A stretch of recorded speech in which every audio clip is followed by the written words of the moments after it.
The Pat McAfee Show. There will be no rules for our guests, for us, for the things we can talk about. Yes, speaking his mind. I've never had a problem expressing my opinions or my thoughts or anything like that. While being relatable. I haven't had that manufactured fake-ass celebrity that a lot of people have whenever they go on those big networks. I've had a chance to really build my crew, build my following, build my audience. And ridiculous. What am I supposed to do? So I'm supposed to look at something that I can definitely afford and say, nah. Is that what I'm supposed to do? The Pat McAfee Show starts in 3, 2, 1. Good afternoon, beautiful people. We are live from the FanDuel Beach House down here in Tampa Bay, Florida. Friday, May 7th begins right now. It actually began about 12 hours ago in most eastern cities of the United States of America. But what I'm saying is this show of Friday, May 7th begins right now. What a fascinating week it has been in sports. Aaron Rodgers was the worst human on earth for a little bit, a diva, a prima donna, wanted out of the Packers. The Packers did everything they possibly could. Then we found out yesterday that was just a culmination of information that has been heard over the last couple months. Okay. You know, like, hey, we had heard there is we potentially, and then, hey, this is good to go out now. And we'll shut down everything. And then we'll do an interview with Dan Patrick. And then all of a sudden everybody will be like, whoa, what the fuck just happened? Did we just get an inside look at how insiders work in the NFL? I think we did. Do any of us like the way it goes? None of us. I assume that will change things, but we can also be appreciative of everything that Schefter has brought to us in the past. Now, there's always going to be those moments where Andrew Luck gets booed out of his own stadium because of an Adam Schefter break in the fourth quarter of a preseason game about a guy retiring that's a once-in-a-generation player, okay? And then there's going to be situations where Aaron Rodgers obviously gets hated by Packers fans, and everybody around the NFL goes up in arms because there's a chance you can get Aaron Rodgers. But really, are they just currently negotiating an extension on contract, so it might get a little bit contentious, and that's how negotiations go? And did you happen to hear that from other people and you decide to break that? All hell's about to break loose? Maybe, but we can't forget that Schefter's done good in the NFL as well. Listen, when I say this, I mean this. Schefter told us basically that, long before the ESPN ban of employees on the show, Schefter, I think, was trying to think ahead, and he was like, hey, if you want me to come on the show, you got to call people at ESPN to get me on the show. I'm like, okay, kind of big time me, but all good, understand, don't need you. We'll get somebody else on there. But through that, I actually gained a respect of Schefter as well, because he was like, listen, I want to do this the right way, okay? Like, these people are paying me a lot of money. I assume they pay him a lot of money. Go through there and that whole thing. I've had a lot of respect for Schefter for a long time. I think he's done a lot of great things for the NFL, but I have never seen a larger hate situation than what was yesterday on the internet for Adam Schefter. Honestly, he was getting buried. People were calling in all of his credibility. He's been around a long time. I have no idea how this looks going forward for Adam Schefter, but I do know that just like this show has done for a long time, every piece of information that comes out, we have to be diligent about the truth. Who is pushing the narrative? Who would want this information out? Why is this information out? We have to think about that, as well as think about, now that we know like how this potentially does happen, where maybe a team does tell an insider an information, then that person reports the information, all hell breaks loose, potentially burns down a contract negotiation that's currently happening. I'm not saying this is what happened. I'm just saying this could have potentially happened. And then all of a sudden that team calls the insider back and they're like, hey, yeah, we're fucked here. Is there any way you could potentially sit on this? Schefter goes on Dan Patrick, grabs a mug, drinks it, and goes, yeah, nobody told me anything. I just did it myself. So maybe that happened. We have no idea. Or maybe Schefter legitimately, this far into the game, feels as if he's confident enough that whenever he hears things from whoever, he can piece something together to make it a solid story. Whatever the case, everybody hated Schefter until last night. Everybody's attention got shifted a much different direction, and that is into the boxing world. When somebody got somebody's hat and they're not even involved in a fight. Now they're banned from the stadium. The Paul brothers, Floyd Mayweather, Conor McGregor's now involved, is kind of taking over the internet right now. And I would assume Aaron Rodgers is happy about that. I'd assume the Green Bay Packers are happy about that. But I think the person that's most excited about the gotcha hat moment is Adam Schefter after the day he had yesterday. Today we'll talk about everything happening. We have a legendary human in the studio with us down here in Tampa Bay, host of the Man to Man podcast, ladies and gentlemen, Darius Butler. Yes, sir. Darius Butler was in the NFL a long time. I don't remember how many years, but it's been a long time. 9 piece. At corner and at safety, right? Yes, sir. Corner, safety, nickel, all over. Okay, so corner, nickel, two different positions. Very different. Okay, corner outside, nickel inside. Yep. Linebacker almost. Little hybrid, linebacker, DB. Okay, so you've been there, done that with everything in the back half of the defense. Yeah. Okay, so whenever you speak about something, everybody should be like, okay, we're getting good information. 9 years, every position in the back half of the defense, and drafted to the Patriots, and Everything DB. Come on. yeah, but also linebacker. You just said. Yeah. It's LB DB. as well. I think you more linebacker. No. At Boston Connor's down here. Mike. And by the way, Connor is living in his incredibly high world right now. Yep. Not just because of the sage that potentially blew through this show as it was kicking off, Perhaps. but because Mac Jones is quarterback of the future. He's going to learn from Cam. Mac Jones. Mac Jones. He's going to learn from Cam Newton. Yeah, for a little bit maybe. Hopefully, who knows how this is going to go. But Bill Belichick, I still feel, okay, and I'm going to ask Darius Butler this as well. Did you see the War Room? Bills? Yeah. Yeah, I saw the excitement.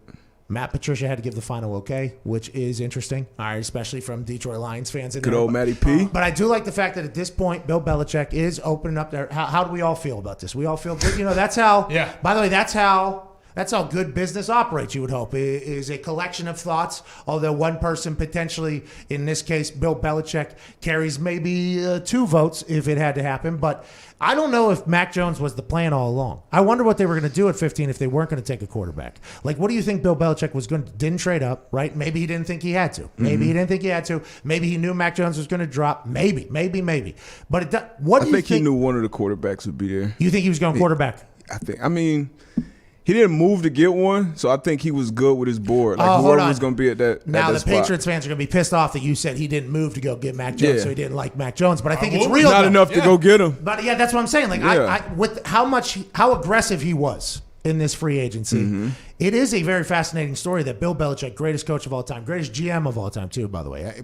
He got ranked like 18th or something. Yep. Is there any other GMs out there that have as many rings as he's got?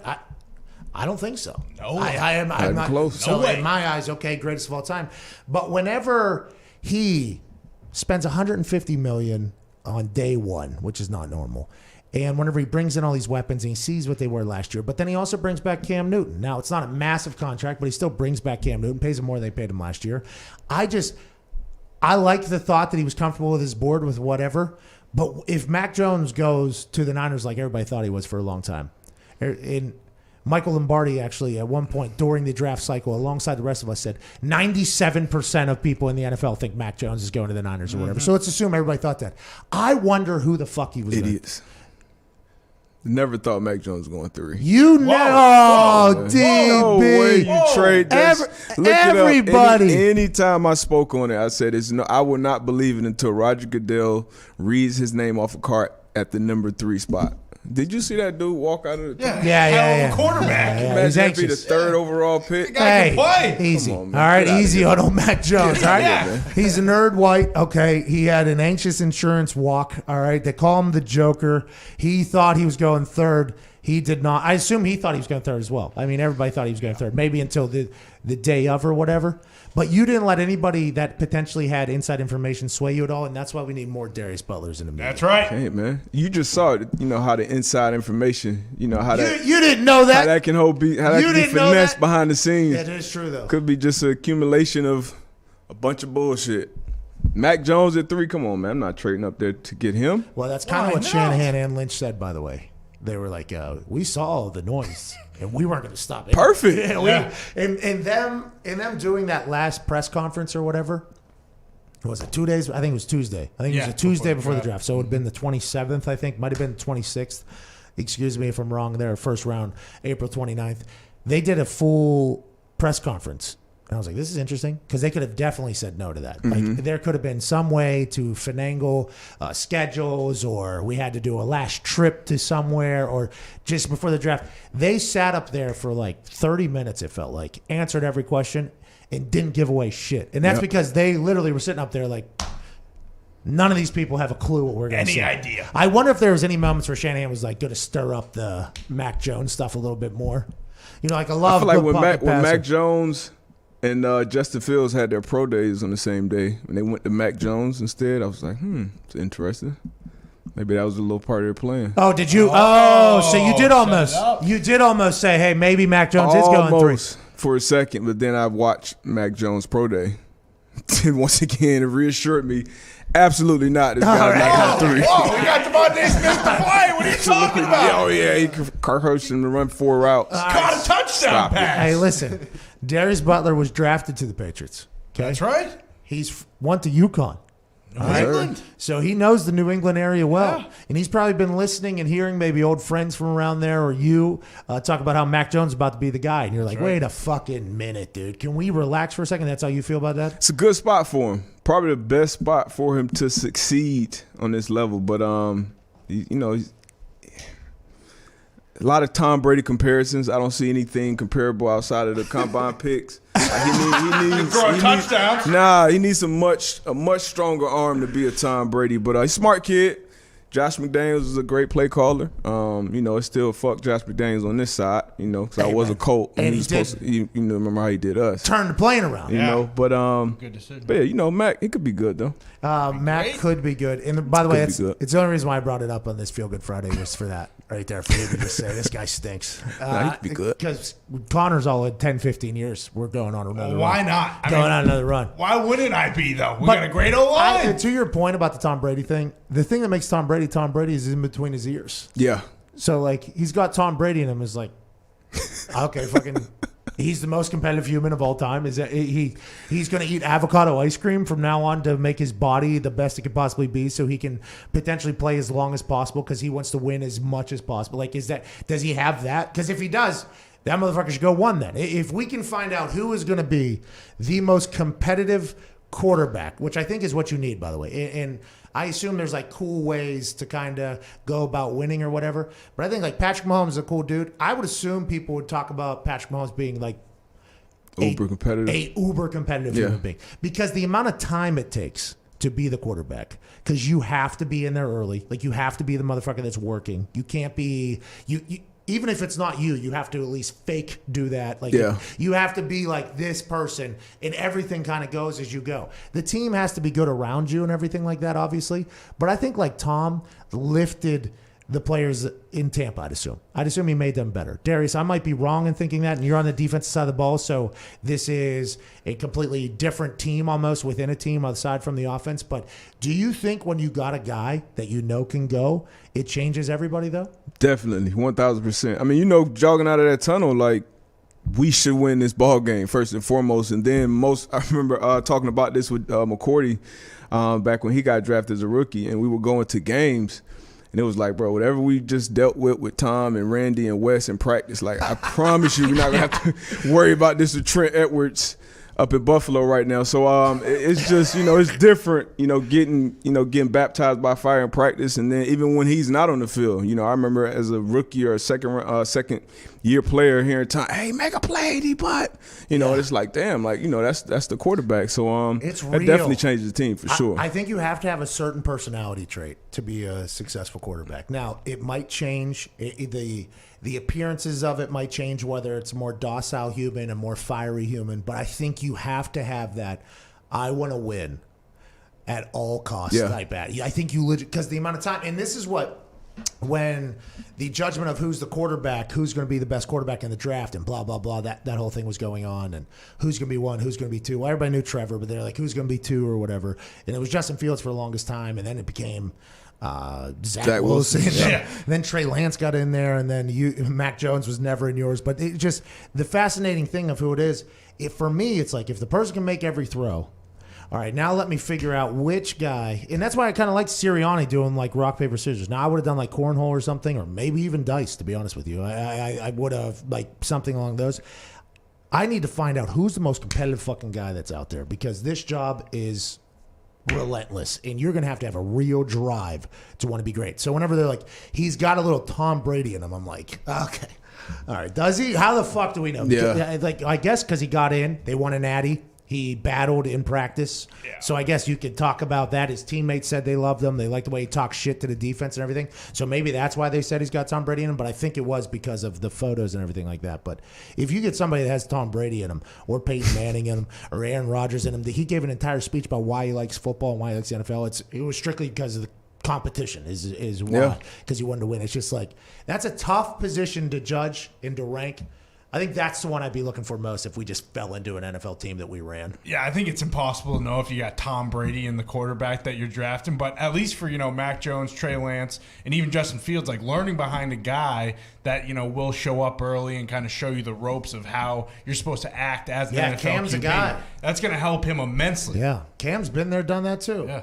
Facts. Showing up at 5:30 every morning. By the way, big day today. Huge. Today we are introducing the hashtag PMS 15K ticker trivia. Ooh. That's right. $15,000 will be up for grabs here today. All you got to do is watch along at youtube.com/The Pat McAfee Show. On the bottom ticker, there will be 5 questions that appear sporadically throughout the show.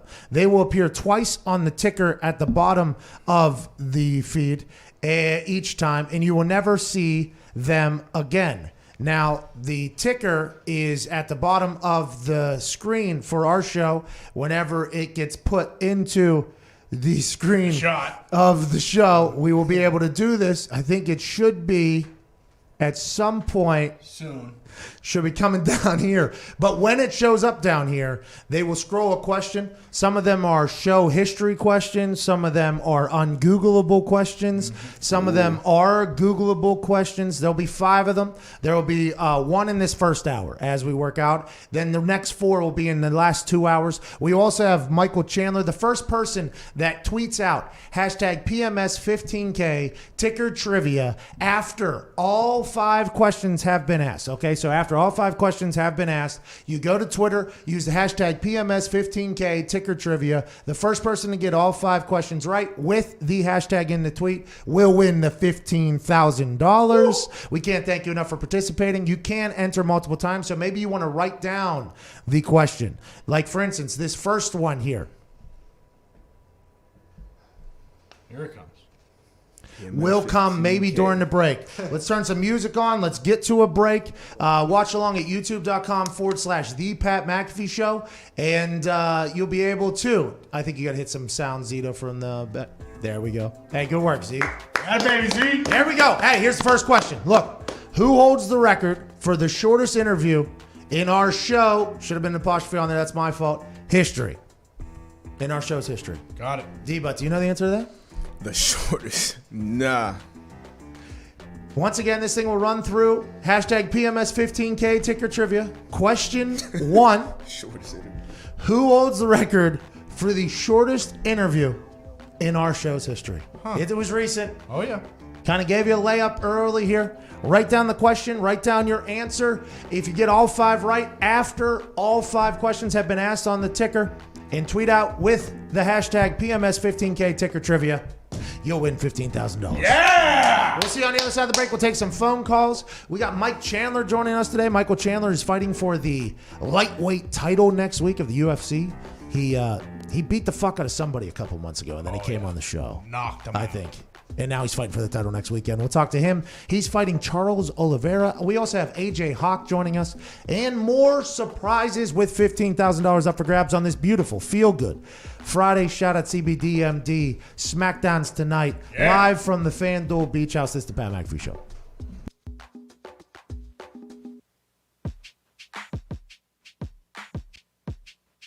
They want to play for the Yankees one day, the people I'm playing against. They want to play for the fucking Yankees. Check out, like, in there, we put a little surprise in there for you. About to get iced, it feels like. I mean, let's start the day, I guess. What the fuck you get it? It's great to be a member of the Washington Wild Things baseball team. We're number 1 in the league, right? Yeah, let's fucking go. Fuck everybody. Fuck everybody else. When I take BP, will there be anybody telling me how to fucking hit? No. It feels like the wind's blowing this way. Might have to attack that fence tonight, huh? Hey, you got it! Does the DJ play heaters like this all night? I started hitting 2 days ago. Oh, you'll be fine. I think I figured it out. You'll probably only face 90 miles an hour. Is that me in the game then? This is a good at bat. This is a good at bat. Oh shit! Oh shit! Give me it! 1-1 pitch. Let's go! Line drive right son of a at bitch! the That came down a lot faster than I thought, though. Let's be honest. It's deep, Go, and it is off the wall. Go, go. Fielded out. Excuse me! If you could all get off of my dick, we would be better off. Tell you what, would have been nice to take a nap earlier. Another throw. Get back! First. You have to tell me when that's happening. You're making me look bad. Hey, Steven, fuck you. Hey, fuck you, Steven. Hey, nice pitch. 149. Does that feel good, Steven? Oh, wow. Wow. He tosses him the ball. Wow. Back to being a player now. Making plays. Touchdown. What inning is it? Top of the second. Jesus. But it was finally my time to get in that box. Number 1, the right fielder, the former punter from West Virginia, a former Indianapolis Colt, and a current Barstool Sports personality, Pat McAfee. The anticipation is real. Oh, fuck. Hit out. I'm in the hole? Son of a bitch. This is about to happen. And that will bring up Pat McAfee once again.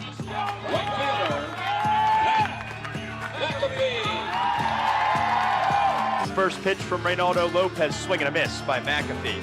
Hey. What was that? And the catcher goes, I had to give you one. Looked off speed. What was that? Then I look at the pitcher, and he's smiling. He's like laughing, like he's toying with me like I'm a child. It all comes down to this. My last at-bat. Hey, I'm gonna get on. You bring me home. This is your life on the line, fucker. Let me tell you something.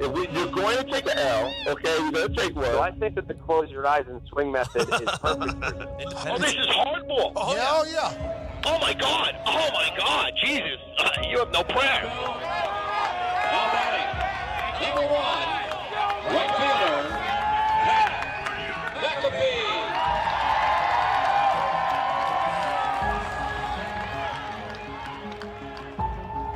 Oh, boy. Oh, this is the thing.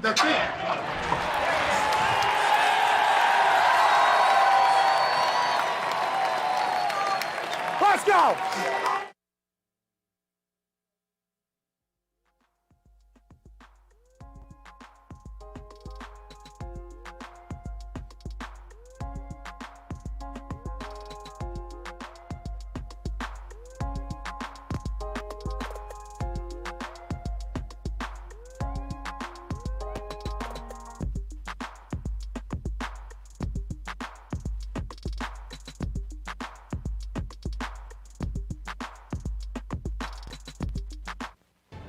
This is the Pat McAfee Show on Sirius XM Mad Dog Sports Radio. We thank you for taking the time to seek out this small regional show that streams internationally. Here's Pat and the boys. Welcome back to that show. We are live here on Friday, May 7th at the FanDuel Beach House down here in Tampa Bay. Woo! FanDuel is America's #1 sports book. Hashtag Jay knew that a long time ago.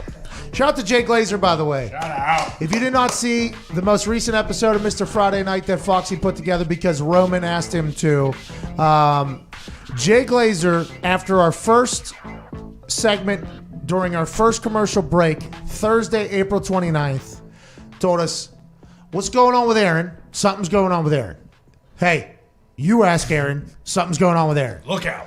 And I was like, what? And then he actually says, this is fucking big, is what he says. And I go, yeah, obviously. And then we come back in to the show, and I was supposed to just hold that for 2 hours and 45 minutes. And it wasn't until 3 hours later or something like that that Schefter broke the news that the world changed. But everybody needs to know that Jay did know. Jay knew. Always knows. I don't know if Jay knew that news was coming, right?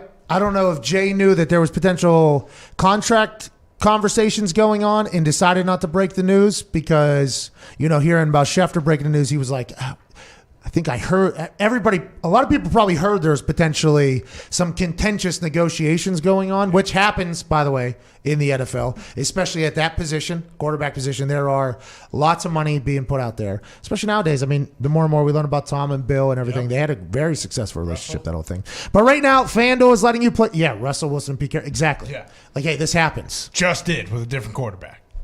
Yeah, I wonder if the Russell Wilson, Pete Carroll shit was the same thing where it was like everybody just heard that it was happening. It was like, we can report it. Yeah, these two fucking hate each other. That would be wild if that's how that whole thing played out, which it might have, by the way. Still can. Behind the scenes. Might have been. But anyways, right now, FanDuel is letting you place your first bet risk-free for up to $1,000. Whoa! Just place your first bet on anything, and FanDuel will refund you up to $1,000 back in site credit if you don't win. Go to FanDuel.com/McAfee to get started. Use this link so they know that we sent you. That is FanDuel.com/MCAFEE. So if you haven't joined FanDuel yet, and you've been betting elsewhere, understand, hey, do what you got to do. Listen. Of course. You know what I mean? You got to do what you got to do. All power to you. Come on, Florida. Let's get FanDuel down here. Yeah, There's a lot of sports betting down here. Hey. Man. Come on. There's going to be a lot of fucking money in this state. Yeah. Okay? There's going to be a lot of money in this state. That might be $1 trillion skin is what it's called for the license that get handed out to the mobile sportsbook people in each state. And that is big politics. Okay? In this particular time, the Seminole tribe, I believe, is also up in there. They're deciding things. There's big politics going on and all that. But if you haven't used FanDuel yet, join now. $1,000 bet risk-free. Now, you won't be able to just cash it out. Like, if you bet, you lose. I think you're going to have to bet, like, it's site credit. It's not just money you're getting there. Smart. But it's risk-free. So go get quite a head start on your new account at FanDuel. Free bands. Bingo. That's right. Potentially bands. If you hit. Yeah. Phil Mickelson was plus 15,000 to be the leader in the first round after yesterday. You put $1,000 on that, Pat. That's what? $1.5 million? I think it's 150 maybe. $150 million? No. I think it's it might be 1.5 billion. I have no idea. I messed up the math last yesterday week too. Yesterday we had a full conversation about this. How many zeros do we carry? Oh yeah. The comma. The good thing about it is FanDuel will tell you immediately right there. You put the money in, they'll tell you exactly how much is coming back. Yep. They do the math for you. Hey, do you understand sports gambling at this point? Yeah. Much more. So it's still a lot to learn, but I was a newbie last year. I'm not quite a full-blown degenerate yet, but I'm getting there. Yeah, well, the thing is, it just makes everything better. Like, it makes sports better. Like, I'm watching some basketball game I would rarely give a fuck about in my entire life. And then all of a sudden I'm pulling like, hey, need you both start scoring. Let's go. Let's start scoring here, all right? Let's just have successful basketball here tonight. Yeah. Let's put the ball in the hoop, huh? Let's take it easy with the fouling, the defense. Hey, ref, if you want to blow those whistles a lot, get them on the foul line. Do what you got to do, pal. Do what you got to do. I start, like, it just makes everything better. And also, relationships. Oh, man. Like, my wife loves the Indianapolis Colts in football, right? Like, she loves football. But it's tough for her to watch other football or other sports. Before she was able to just go on her casino on her phone and for the game she was watching, it was much more difficult for us to watch games together. It makes it much easier for her. It's just it's really a great thing. I'm happy the government is starting to be like, yeah, we need to do this. Ohio, by the way, shit is stressful. I guess a bill has passed. Yeah. I don't know. Actually, I don't know. I think it did. No, legislation got introduced, and it got passed? I think it got passed like almost immediately. What does that mean? Because Gonzo told us that means 2 years. Yeah, 24 months, and we'll be there. It's a long time. Yeah. I mean, but now they can make that quick ride to Indy, make it happen. Yeah. Get back to Ohio. Which, by the way, Ohio had to have seen. Yeah. And allegedly, we were told by Gonzo that him making the announcement on the show on 420, which he did, us celebrating, and then the reaction on the internet from their constituents potentially helped expedite this entire thing. So, ipso facto, I mean, pretty pumped to be a part of history over there in Ohio. Yeah. We can start doing that with a lot of states, okay? We can start bringing on politicians. Not our thing, okay? Don't know anything about the world. But if they want to come in and say, you know, our state, close to getting it done, we'll celebrate.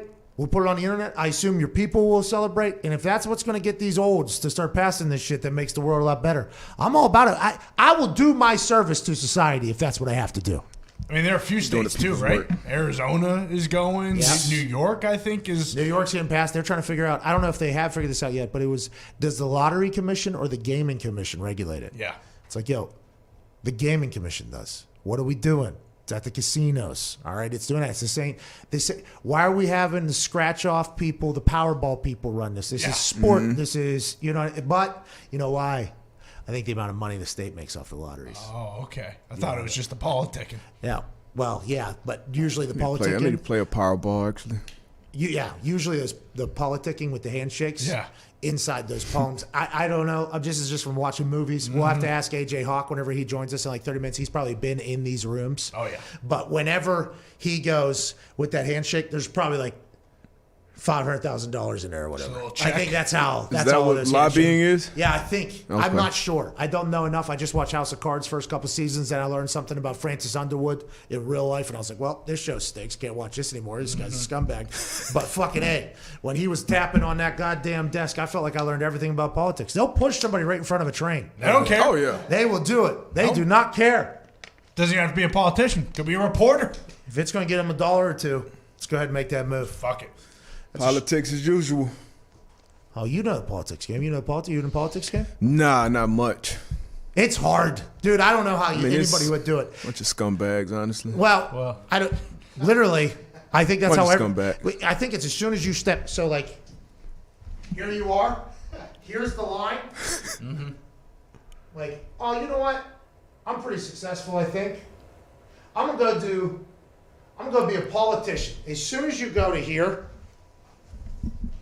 there is 4 million people at least that hate you. Oh, yeah. Why the fuck would you ever do that? And Before you even open your mouth. before you do anything, you're hated by that. Now, granted, on the other side, you're loved. I don't think so. By the way, I think you're just tolerated by it. It is a tough thing. I don't know why anybody would do it. I would. And by the way, being a fan of it, it requires you being incredibly passionate in your hate for people. Like that seems like that's what the politics fans are. Is just like, I hate you. I hate you. I hate you. I hate you. Yeah. Nah. So I don't know how people get into it. I assume at some point in my life I will care, but boy, it is tough for me to get in there. Yeah, a lot of strong opinions. Everybody hates everybody. That's really what it is. Yeah. And by the way, that's what's going to pass the sports gambling bill. Yeah. Let's go. Let's use that hate for a positive. Come on. And do we? Yeah. Then we need dope to be passed. We'll get to that. We'll get to that though in due time. The boys back in Indianapolis are joining us. Ty's back there, about to hit the road for something very important in his life. Diggs is there. Gumpy's there, the Hammered Down boys. And this is not something that I know much about, so we do have to go back there because you guys are betting on this, I'd assume. And Ty, you're a massive fan. Ohtani's the greatest baseball player to ever pick up a bat. Let's go. Yeah, I'm hammering everything on that guy. What's that? I asked that a couple months ago, maybe weeks ago, and I saw this dude Best ever. pitching 100, batting third or fourth in the lineup. Best ever. I don't know much about baseball, but This guy's the best. When I create a play on the show, that's what he's doing. That's what he's doing. So Hey, is he the best of all time back there? And how come there isn't? Why hasn't this happened before, Ty? I'll ask you specifically, and then, boys, how do we make money off this guy? I mean, he's not the best of all time. Oh! He is very good. Hey, listen, I just said it the other day. You know, Stanton's striking out too much. No one's hotter than Giancarlo Stanton, Pat. I know you've become a fan of him. He's been mashing. He's hitting over like 500 his last several games. But Ohtani's he's unreal. He's unreal. I mean, and the reason you don't see more people doing this, it's just there are not a lot of people who can throw 100 miles an hour consistently and throw strikes and off-speed pitches and then turn around and, he's not just hitting homers either. You know, he's power to the gaps. He's very, very good. But dead center last night past the bushes. I seen in his second. Sounds like greatest all time to me. What are you guys going to judge on how long they play? Giancarlo Stanton, what's he doing? He's hitting home runs? That's cool. Let me see him take the mound. That's right. I want to see him take the mound. If we want to do, is this because he's not going to be able to do this for a long time? He's going to get burned out? That's what they all assume? Well, yeah, you got to stay healthy doing that, and he's been hurt. You know, he's already had elbow surgery. Put him back together. We need him. It's basically either you have him pitch or you just let him hit and really elongate his career. We'll see what they do. I mean, he's awesome to watch, but if he can't stay healthy, he's going to be done, before too long. Let's assume and hope that science figures that out. Baseball needs that. Yeah. Hey, that is something baseball needs. Now, moving on here to the Hammer Dime Boys.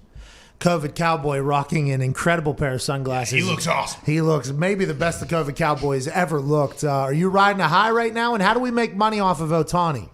Well, I have to agree with Ty here. Ohtani isn't even the best player on his team. Oh, so. geez. Trout. He's going to be the MVP of his team? No, Trout is still the odds-on by far favorite to win the MVP. But I did yesterday place a bet on Stanton to be the MVP at plus 2,000. Ohtani's he doesn't do it for me as far as the MVP. What are we even talking? What is baseball? What is baseball? It's the pitcher versus the team, right? That's why you guys are doing this first five bullshit gimmick that you're making all this money off of FanDuel, just raking in cash from FanDuel right now. The Hammer Down Boys. We're talking like 10-3 nights on a consistent basis between the two of them. In days, too, not just nights, because they do these first five betting. And the first five betting is just the first 5 innings, so you get a chance to bet on, like, the ace. Now, granted, I think Kershaw had, like, his worst start in the history of his entire career the other night, so that can kind of fuck you. But normally, they have a pretty good look at, okay, this pitcher literally versus this pitcher. Here's the bet. It seems like it's been a great bet. Now, the Hammer Down Boys have made a very handsome amount off of these bets. With that being said, it seems like they know nothing about fucking baseball. Because baseball is hitting the ball, okay? That's all hitting the ball and pitching the ball. That is what baseball is. This guy's top in the league at both. Usually you're only good at one. How is this? How is Giancarlo Stanton even in a conversation with? I played baseball professionally one time, and that was the only time I ever sat in a batter's box. Okay, so I do have a little credibility here because I have faced a pitcher that was drafted by the fucking Brewers. I think so. No big deal. First at bat. Made wood, that whole thing. So a little bit, but how is this not the greatest thing for baseball, and how is he not the MVP back there? Well, personally, I'm with Ty. I do not think it's going to last. He's fragile. He's going to get hurt, unfortunately. Not going to waste. It's 162 games, Pat. I mean, we're like 35 games in, so let's pump the brakes a little bit on Ohtani. Stanton, however, Stanton's got the legs to go the entire way. Stanton has done it before. He has hit 40 home runs in his career. He has produced. So I will put my money in better odds at someone that I know is going to continue to succeed. Okay. The Angels also kind of stink. So what? They got the best. Get him out of there. Get him to the Yankees. Get that. There we go. He needs to be seen. Now we're talking. Oh, so if he goes to the Yankees, Ty, he's the best player of all time? God, shit, he'll be pitching every second day. You kidding me? We'll grind him into dust. I love it. God, jeez. You guys are so dumb. Hammer down. I am also waiting for FanDuel to put up if the Patriots will make the playoffs or not. I'm going to hammer the no because Darius said that Mac Jones stinks. Well, Mac Jones will have nothing to do with the Patriots this year. Wait, Cam threw 6 touchdowns last year, so he got COVID. He got COVID. Had a whole pandemic. Thank you, Darius. Got a real offseason now. Darius, you did give a little inside information there with your bash of Mac Jones because you, I assume you watched the film? Yeah, every throw. You watch every throw from Mac Jones? Every throw of 2020. Now, listen, you are a film guy, okay? So this is something that I almost want to say like fucking bullshit the way you just said, but you did watch every film. No, You're a big film guy. So when people on TV get out there and say, I watch every film, a lot of people say that, and every play, a lot of people say that, and I go, no, you didn't. The amount of time that takes, you did not do that. You were always a master film guy, so I assume you have carried that into your talking about things. You watch every throw of Mac Jones. You're saying not that impressive. So this was because I hate college football, but this is the first year doing the draft. Did it with PFF, so I'm like, all right, I got to be up there and know what the fuck I'm talking about. So they got me the all 22 of the college guys. So I went and watch him. All the top 5. What you guys. Exos? You Exos that thing? Nah, it was on Thundercloud. Same thing, same Thundercloud. I mean, it's similar, very similar, but Did you feel like you were back? Did you feel like you were back in? Did you when you do it? Do you like sit back as if you're in like season mode? Is that how you watch it, or you try to watch it from different angles? What do you try to do? It's hard. It's hard to kind of turn the player off. Like, so I definitely watch it as if I'm game planning against this guy. I'm like, I would want to play against this guy. Music on? Is there music on? No music on. Depends. Sometimes switch it back and forth. What type of music would you play while you watch film? I'm a Rick Ross, Nipsey Hussle. Okay, type, so we're going. Yeah. Jay, Yeah, those type of guys. So yeah. while it's on, we're going through. Yeah. Because you know it's silent. Yeah, So it keeps you going. So it keeps you up. But, I agree. But yeah, it was just. I mean, obviously he was surrounded by amazing talent. Had a great system with Sarkisian, but I just didn't see the zip on his throws that you need repeatedly in the NFL, man. Diggs just doubled down back there. Is that right? Did I just hear that? I didn't see it. Cam will be healthy this year, though. You think so? Cam got another year under his belt. With Have you talked to him? McDaniels. Do you know him? Do you know him well? Yeah, Cam will be. He feels good. I said it earlier in the show. I wouldn't be surprised Championship Sunday. Patriots. Really? Championship Sunday. Tony? Hey, a lot of weapons on that offense. A lot of weapons. Okay, so you mentioned McCourty earlier because I think you and McCourty were talking about something with Tom in practice or whatever. One McCourty, I don't know which one. Jason. Was that the McCourty you were referring to? Dev was the one I was referring to. Okay, because Jason was with the Titans first and then he came over there. Okay, so Jason just signed down with B-Flow, though. Yep. Dev McCourty's still up there. He is... I think at this point with Kyle Van Noy coming back up there too, are they the longest tenured, those two, even though Kyle Van Noy was gone for a year? Who's the longest tenured Patriots? I believe it's them too. Maybe Hightower's Slater. right there, but yeah, Slater is the probably. one that, I mean. Slater would probably be the longest tenure because I know he was So already here when I got you there. think, though, that's a very new roster, right? Like, and when I think Patriot way, right, you think like, okay, now listen, every building can turn its culture around with the addition of a couple good pieces. That is real. That is a genuine thing. In the same context, every team can ruin their culture with a couple moves that aren't great or whatever by getting rid of some people. There's a chance you can do that.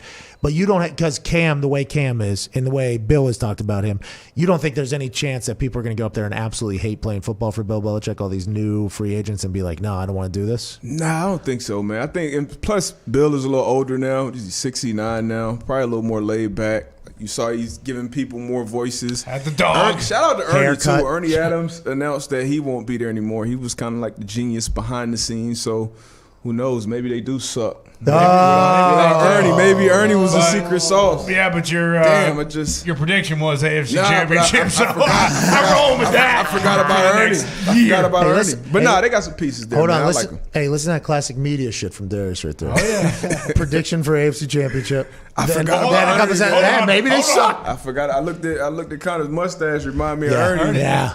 Oh shit. Did you know him? Did you know him? Yeah. So, you know, we got to do rookie skits for training camp and shit. Oh yeah. So they're like, hey, you can do anything, just don't do. They told us one thing we couldn't do, and don't fuck with Ernie. All right, cool. So that was my introduction to Ernie. I had no idea what the dude was. He literally looked like he was blasted from the 70s and just never evolved. But obviously he was doing something right behind the scenes. But yeah, I like to pass the ball out. That is hilarious to think of. Ernie Adams. Hey, do these rookie skits, okay? Try to make people laugh. Okay, try to lift the mood up a little bit. If you don't like it, you'll get booed out. People will potentially throw papers at you and everything. It could potentially get bad, but you're just here to lift spirits no matter what happens. Good luck out there. One final thing. The old super genius up there, fucking don't even mock. He's off limits. By the way, I would assume he was a target early. Yeah, he probably. For those rookie skits.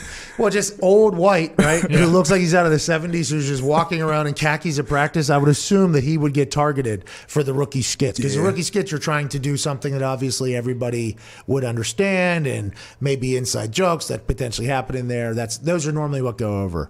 Now, at the Colts, we had people come in and sing. You remember the sings? Yep. Ooh. Remember when people started doing like spoken word? Remember when that happened? Oh my God, dude! The fucking worst. Play to the audience you were performing for, because you can't. Kind of can't boo them, okay? Because what's being said is like so incredibly like deep shit. Yeah, you know, talking about your childhood. Oh. It is. So these skits happen during training camp. Yeah. Okay, because training camp obviously gets miserable. Everybody, aside from the kickers and punters, are in meetings all day, or practice, or walkthroughs, or you're staying in a dorm. You have to go to a public bathroom. I mean, it is just, training camp is what it is. Now, I do believe there are some benefits. I think a team does come together around that type of shit. I think it is real camaraderie building. Like, I think there is definite benefits, but the days They are long. Yeah. So it's like the rookies, whenever they get up to do either a rookie skit or sing, it's like a moment for everybody. Like it's almost like an energizer. And at some point in some generation, I don't know what year it exactly was. I forget at this moment. I would assume we could get a text from Robert Mathis, and he would tell us exactly the year that it happened because he was normally in the back of the room or whatever. But at some point, it was no longer like, because it was easy, by the way. Ain't no mountain high, everybody. Ain't no mountain low. Ain't no everybody. Everybody, okay? Then you get some country guy go out there and be like, I should have been a cowboy, like that whole thing. And then you get all the coaches will start like saying something, and they'll like do their thing. And there's always like, there's a whole moment. So I've been through so many of those at this point and observed all the reactions that there's an easy way to win that thing. So anytime like a kicker punter was on the team, I'm like, listen, you go early and you go straight to ain't no mountain high, and then just give a little energy. Everybody will finish and you're fucking out of there, okay? This is going to be a tough thing because a lot of people get very nervous. At some generation, at some year, they came in there and started doing this spoken word shit. Oh my God. And Chuck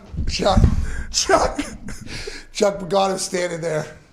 And it's like what the guy's saying is so deep. It's like so real. Yeah. And Chuck's like, this is not, come on, you're supposed to be lifting the boys. Everybody's supposed to be in on this, everybody's man. supposed to be in. And then he's like, like super, super real. Like super serious. And then the back of the room they did turn though eventually, and they're like, okay, no more of that. All right, no more of that. It almost like stopped, and then the next night somebody did a song that they wrote themselves. And then it became like, okay, this is not fucking America's Got Talent. Not a good move. Don't come here with some new shit. No way. The remix to Ignition always hit early there in my career because all the whites knew it as well. Because that one kind of cracked over. R. Kelly had a lot of bangers, but now he's cancer. I don't even know. I don't even think they're performing that in training camp. I don't even know if R. Kelly's getting played in training camp. He's fucking bad. Did you guys both sing? Were you guys both song guys, or what? I sang. Yeah, we had to sing. It was like hey, don't come up with that bullshit. Yeah, that's smart. Yeah, I had to sing. Yeah, we had to put on like full on skits too. Like it had to be. In New England, it had to be legit. We did it at West Virginia. I was the host of it. It was all the freshmen had to do at the end of training camp. We had a gong show or whatever. It wasn't throughout the camp, which I think probably should have been the case. It was all like the final night or the final day. And then, did you guys have to put in? The freshmen at West Virginia were expected to put in like actual work, like, hey, like make this actually worth a shit. And then obviously people didn't because they're like, well, I'm trying to learn a playbook. I'm trying to make a team or whatnot. But I assume that shit was more stressful than the football stuff. There's some real judgment coming from that skit. That was some real shit. Yeah. Rich Orenberger, I don't know if y'all know him. Penn State, right? Yeah, he was drafted in my class.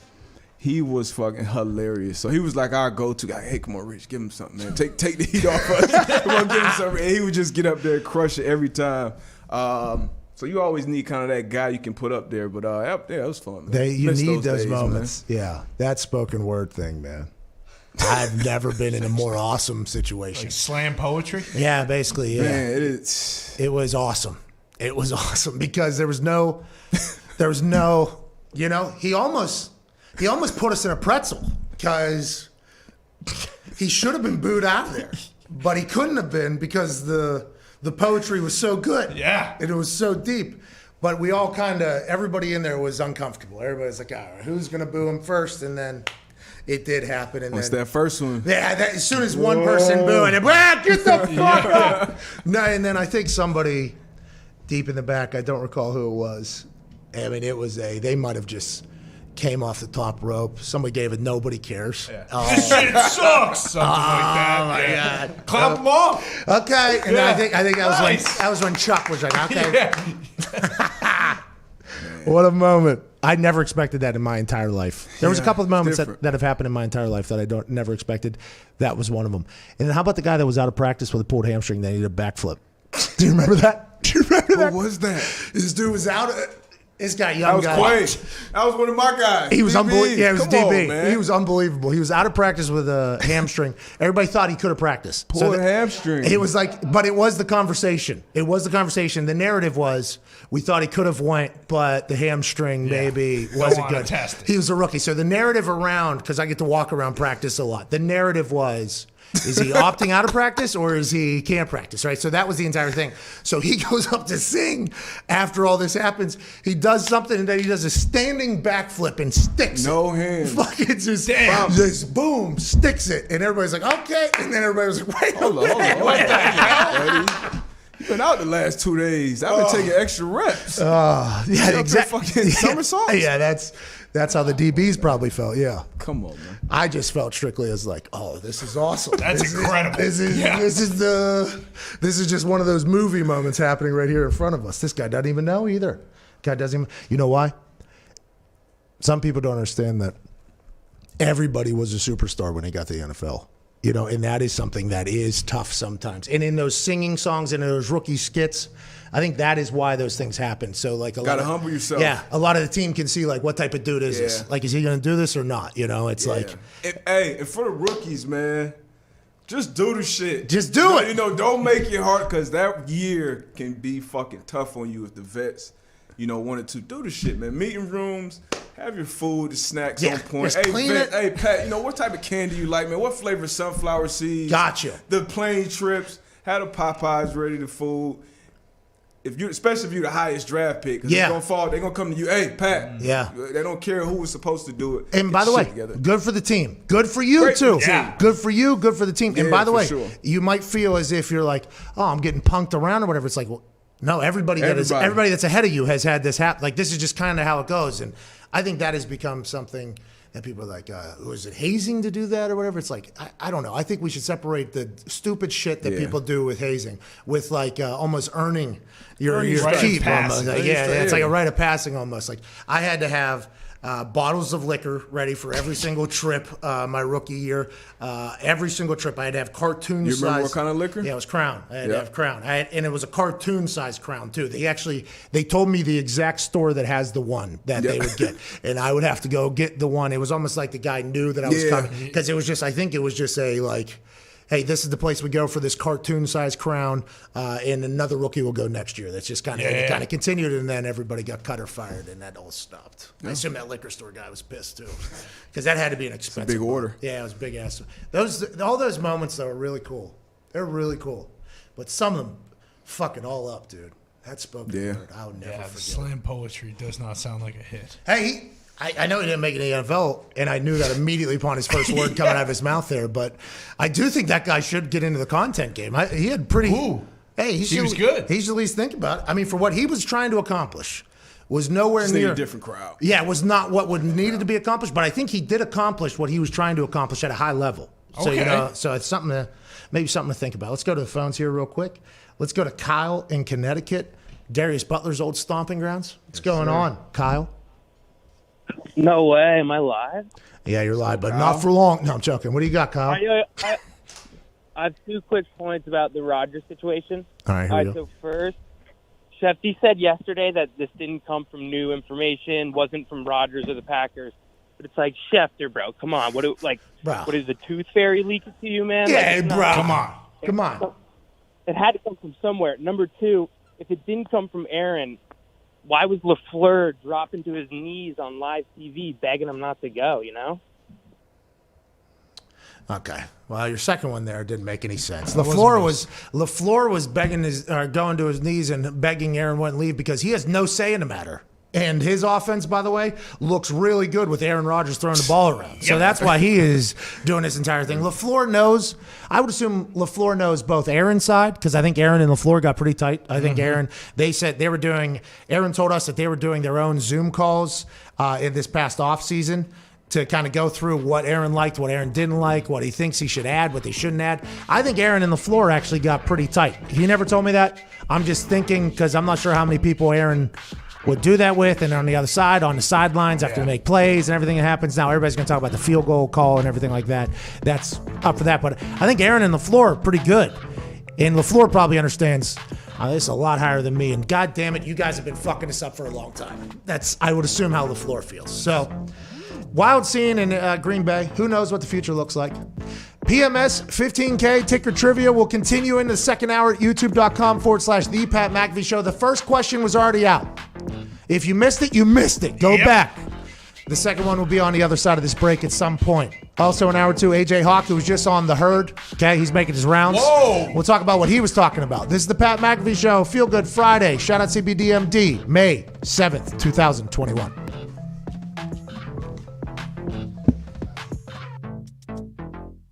Today's challenge will be a frozen pizza basketball shooting relay. Zito and I will have to eat half a frozen pizza. Once we finish a half a frozen pizza, our teammate that'll be next, in my case, Nick, will have to make a layup, then a free throw using the same ball. Once he makes those, he will then pass the ball to Foxy, who will have to make an NBA 3 and then a half-court shot. Boys, are we ready? Get to our spots. Zito and I are starving. Social distance. No, the social. Cheers, pizza. Pat is off to an early lead. Pat is dominating Zito. Zito eating much slower. Zito's eating much slower than I thought he would. I used scissors to cut this son of a bitch to the fork. Pat used scissors to cut the pizza because we do not own utensils in this offense. I mean, this is... Zito is cramping up. Nick, go. Free throw now for Nick. Zeke is still finishing his pizza. Yay! Foxy, you're off. Foxy from you 3. You can rebound for him, Nick. Let's go! Bailey, go! Foxy, Big Motor's gonna pick that up. Oh, yes! Hey, McAfee is off to quite a lead. Oh, my God! Oh, Nick! Oh, he's down! On the wall, Nick. Bailey hits the... Foxy's on! Bailey at the free throw line. Is he choosing to granny like he did? Oh, Bailey! Going Connor, in. go! That was going in. Foxy is at the home run. Connor misses. Foxy barely misses. Oh, this is electric. Hey! Pat is now on to the second half of his pizza, and Connor cannot buy a bucket. You hate to see what's happening here. Stooge. Oh, an air ball at this point. Has Connor ever shot a basketball before? Connor hits a 3. He's now back to the half-court shot. Here we go. People will remember that in this same position, Connor went 0 for 12. 0 for 12 in basketball. He's stacking badly ninja. Oh, there's a stack guide. That was his original plan. Are you regretting the stack decision? The Joey Chestnut of pizza basketball racing, Pat McAfee, has finished. Nick, layup, go. He's getting psyched out for Billy McConnell. Doesn't care. The free throws. Nick, first free throw up, air ball. Take your time, It's not even close. Don't worry, Zeke has like 6 pieces left. Take your time, Nick. Take your time. This is the Billy McConnell factor. Foxy is up. Foxy from 3 and half. Bingo. Bingo. If he hits all his Foxy first needs swing, is a half. we'll give away 5,000. Oh! 5,000 to the commenters who picked Team Pat. Suck it, loser. I finished. Those plane rides home from an away game, an away victory, are some of the best times I've ever had in my entire life. And it's all it's dudes at 35,000 feet with a terrible sound system because you have you have somebody's cell phone going into that over the plane.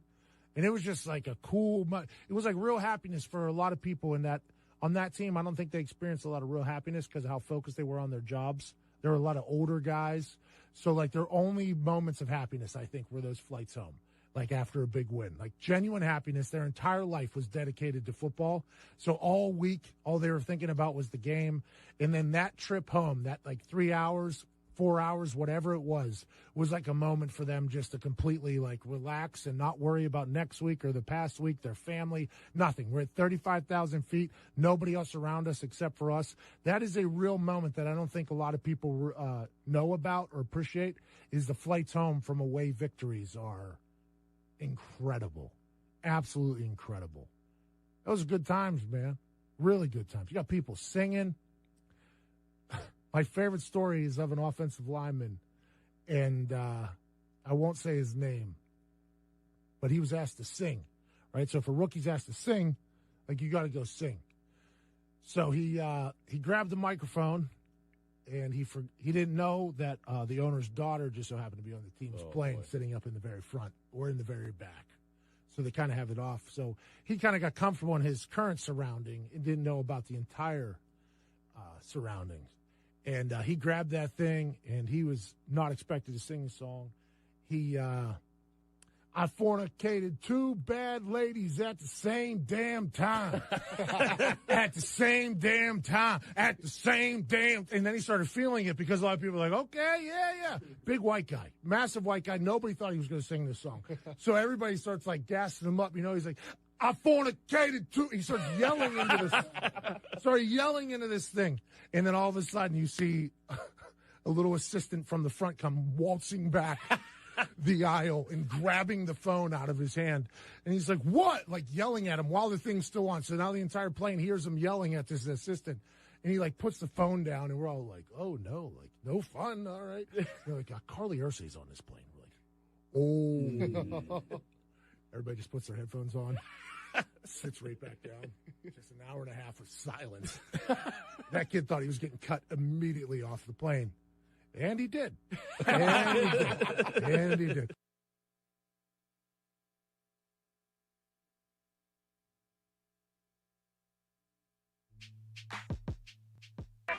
The Pat McAfee Show. There'll be no rules for our guests, for us, for the things we can talk about. Yes, Speaking his mind. I've never had a problem expressing my opinions or my thoughts or anything like that. While being relatable. I haven't had that manufactured fake-ass celebrity that a lot of people have whenever they go on those big networks. I've had a chance to really build my crew, build my following, build my audience. And ridiculous. What am I supposed to do? So I'm supposed to look at something that I can definitely afford and say, nah. Is that what I'm supposed to do? The Pat McAfee Show starts in 3, 2, 1. Welcome back to that show. Hour 2 on this Feel Good Friday. Shout out CBD MD live from the FanDuel Beach House will begin right now. Yes, shout out to Twine for that beat drop. We're at the FanDuel Beach House, America's #1 sports book. Right now, FanDuel is letting you place your first bet risk-free up to $1,000. Just place your first bet on anything, and FanDuel will refund you up to $1,000 back in site credit if you win. If you don't win, that is site credit. Remember that. Go to FanDuel.com/McAfee. That's FanDuel.com/MCAFEE to get started. Please use that link. It's FanDuel.com/McAfee. Or don't, dude. Up to you. You do what you got to do. You do what you got to do. $1,000 America's #1 sportsbook, by the way. I think our sign-up thing has done pretty good. But joining us now, ladies and gentlemen, a man who I heard was just on national television. Whoa. Yeah. Is that right? Yeah, this guy's media takeover will continue as soon as we say his name. College football national champion, Super Bowl champion, ladies and gentlemen, A.J. Hawk. AJ. The insider to the insiders. What happened with Colin Cowherd? People are saying you want Adam. Is that what happened? I want Adam? Who says that? Oh, no. Everybody. Billy Tubes actually texted me that, and I should have known that he was pretending. He said the chat was saying that you went after him. Is that the YouTube comments were saying that you went after him? I mean, I don't know. I guess you'd have to show me a spot. I didn't feel like we had any animosity or I went at him for anything. That's not what they're saying. I don't know who's lying here. Is it Billy Tubes? Is it the chat, or is it AJ? I'm not. I mean, I don't know. Like, what did I go? Does anyone have an example of something I went after him? Well, what you guys talk about? Just normal stuff. Nothing about Aaron. Just like general overview of the NFL. What did you say? Did he say something that contradicted your information? And did you say, that ain't right, Colin? That ain't what's going on? Did you have any of those moments? No, I don't think so. I mean, okay. Does someone think I went after? Okay. He said. Here we go. See, we just got to it. We just got to it. Okay, here we go. If someone interpreted it like I was going after him, I think maybe this would be the part. He said something about like, does Aaron care that fans maybe turned on him? He was booed in a minor league ballpark in whatever. Like, does he care? And I said, well, first off, a video of Aaron in a commercial was booed. If Aaron was standing there, I don't know if they do the same thing. Maybe that. Did he think? Is that going after him? Oh, it was like you did like they think you did like a fuck you type thing to him. That's what they think. That can't be it. No, because there's no way Colin took it that way either. Colin was like probably valid, and then he probably said no, they would have booed him too, which they might have, by the way. And it wasn't a minor league. I think it was the Milwaukee Brewers. Yeah. It was actually the Brewers. So, which I think he's a fan of, partial owner. Mm-hmm. No, that's the Bucks. Partial owner of the Bucks, but definitely a fan of the Some of the Brewers. Yeah, So that's how out of control it got, though. And I wonder if that's why Adam Schefter had to go talk about it on Dan Patrick's show. Darius, AJ, Darius is with us, by the way. AJ. We were talking. Good to see you. Good to see you, too, Darius. man. What's up, man? In the first hour when you were on Colin Cowherd, we were, I know you were, trying to make sure nobody's watching this show. The Insiders goes on competition. But we talked about training camp singing and rookie skits and everything, about the importance of it. We had somebody, and it reminded me and us of, at some year, we forget when it was, and I don't know if you were still in the league then or not, but somebody did, instead of singing a song to lift the spirits, everybody, they did spoken word, like slam poetry, and it was like an awkward situation. Look at your laugh there. Yeah, that's exactly what happened. Did you guys have any of those moments, and did you guys have to do anything as rookies?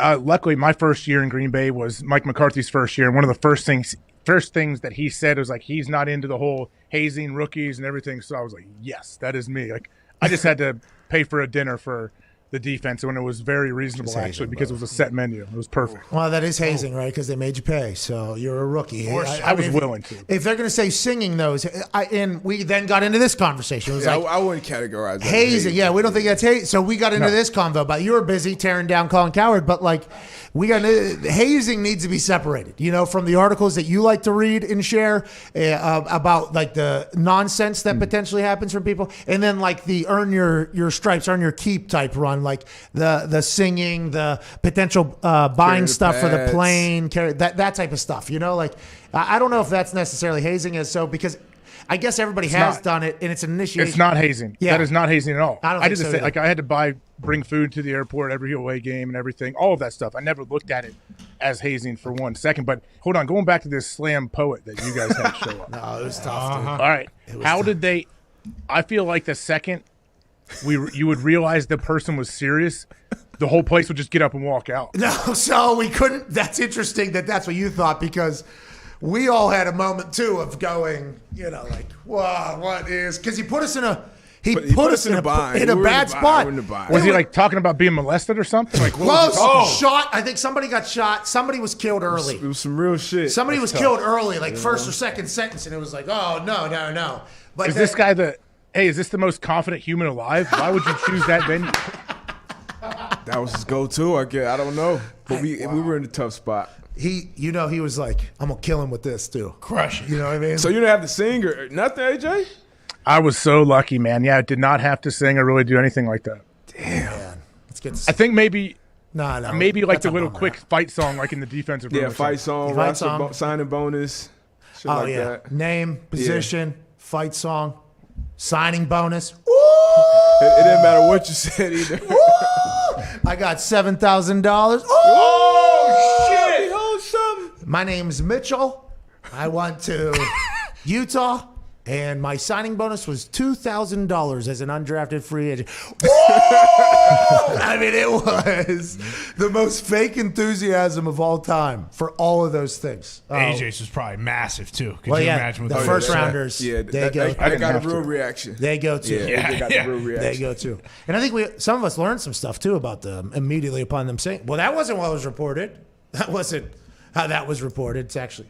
Good for you. I didn't know you were making more money than what I thought you were making. Let's go to anything new, by the way? Not that I have seen. What's it going on all these shows for? I know. It's absolute horseshit. Hey, I think that's why I think I apologized to Colin at the end. Like, sorry, I didn't have anything for you, man. Honestly. Sawed him down there, it's all too. right. It's okay. It was like. Had you ever talked to Colin before? Is that your first time on the show? No, I've done it in studio, and I've done it a decent. I like Colin a lot, man. He's good. Oh, shit! Regular. In studio. I like Colin, too. Have you ever done anything over there? Yeah. Colin? Cool. Colin, yeah. Colin's cool. In studio? Nah, virtual. Yeah, I haven't been in studio. Colin's been around a long time, dude. That dude has been around a long time. He was at ESPN, right, before? Yeah, and then Fox Sports 1 was like founded around him almost, I think. Like he was like him and Regis. Oh, yeah, with that show with Regis. Regis Philbin? Yeah, he was on the far left. They had 7 hosts. He was on the far left. And then Regis and Colin Cowherd. I think it was an okay show. I think it was an okay show. It did get canceled very quickly. Yeah, right away. Dude, it had so much press behind it. Don't look at the camera and don't try to look. Try to look at me and talk about how you feel about the show. Listen, so it had so much push. Do you remember the press around? Do you remember? That's the hard thing. Like when you push something like that, there's so much expectation built up. It crashed, dude. Oh, it did not do well, and I don't think it was anybody's fault. Okay, the expectations were set too damn high. But Fox Sports 1, they paid Colin Cowherd out of his ESPN contract, I think, and that was like one of their main building blocks or whatever. And that, to his credit, by the way, normally when people do that, the person disappears. He is not at all. He is. Yeah. He is just as now. People say he's a fucking idiot, and things like this is what people say on the internet. Yeah. And right now, people are saying that in the chat probably as I'm speaking about Colin. But to talk about sports for this long and be this relevant, I think that is people care. Very, very important. And I think he's very impressive. I wonder his thoughts on Schefter's thing yesterday. Did he tell you? I wanted to ask him honestly, but no, we didn't really get into that. Because he always talks about stuff like, I don't know if that's his thing. Because our show, obviously, like, why'd that happen? We're a big why'd that happen show, you know? The Schefter stuff is fascinating. Like, did everybody in the media, aside from us, potentially know that that's exactly how it works? You know? I don't know. Do you think, I mean, they don't know that. Do they know how often it works like that, I guess, would be my question. Like, is this how a lot of your breaking stories are? Yeah, well, that's the biggest fucking one, right? I mean, it was just the timing of it. The draft day. Yeah, it was like right before the draft. Shefty just said, like, oh, it just happened to be draft day. I'm like, well, you knew that. Like, did it have any kind of thought to it? Like, this is the day? Yeah. Or no, he did actually explain himself. He said like, Bruce Allen in Minnesota leaked something that somebody was talking, that the Niners made an offer for Aaron or something like that. Yeah. But that came out when the Rams, too. The Rams came out and allegedly made an offer, too, before Matthew Stafford. So that didn't make Schefter make his, big announcement then. This one, though, since it was close to the draft and maybe it would happen on draft night, he felt as if he had to do it. But, boy, I think, like, do you think ESPN told him to do that? No. I don't know. They should be pretty happy he did it. I know it kept a lot more eyeballs around. I think they told him. Hold on that one. People are not happy about it. First, 20 minutes, we knew Trevor was going first. We knew Zach was going second. Kings of Leon performed for an hour. Okay. We needed something to talk about. Okay. Well, and it kept people longer, though. It kept people probably the whole first round. They wanted to see if something happened with Aaron. So that is also then why the internet attacked ESPN yesterday, too. The ESPN was getting it on the shins yesterday. So is that why? Do you think that's why Shefty went on Dan Patrick to tell it? So it wasn't like, hey, we're putting too much in this? It would make sense. All right, don't break it on here. Listen, just get it away from us as much as you can. And what they didn't know is when you send your guy out there, they kind of rally, and then it did come back. You know what I mean? Like yesterday on the internet was a tough day for old Shefty, man. I love the internet. Hey, the internet is greatest. They're a passionate bunch. They're a passionate bunch if they feel like they've been wronged. And I feel like this Rodgers story was so big. I feel like a lot of people did feel like they've been wronged. And by the way, a lot of those people that did start, attacking the origins of the story yesterday pretty heavily, they were coming after me too. They were coming after me. I felt the passion of those people because Aaron Rodgers leaving the Packers is fucking massive. Yeah. People thinking Aaron Rodgers is an asshole again and a prima donna and all this, even after like 17 straight weeks of like 45 minutes to hour-long conversations about that went pretty deep into who he was as a human. It's like, no, that was all a lie. That's all bullshit. This guy wanted to steal the draft again. It's like all those people came out, and then yesterday it was kind of like they felt like they'd been wronged. Like, well, you made me look stupid for doing that almost. So they all just boom. Which, by the way, insiders can do that to all of us if they want to. They can make us all look very dumb. We put a lot of trust, Darius. We put a lot of trust in these insiders to know their shit. A lot of sports conversation revolves around the insiders, and I think the leagues also have a lot of faith in the insiders as well. Like not the leagues, but the teams indivially.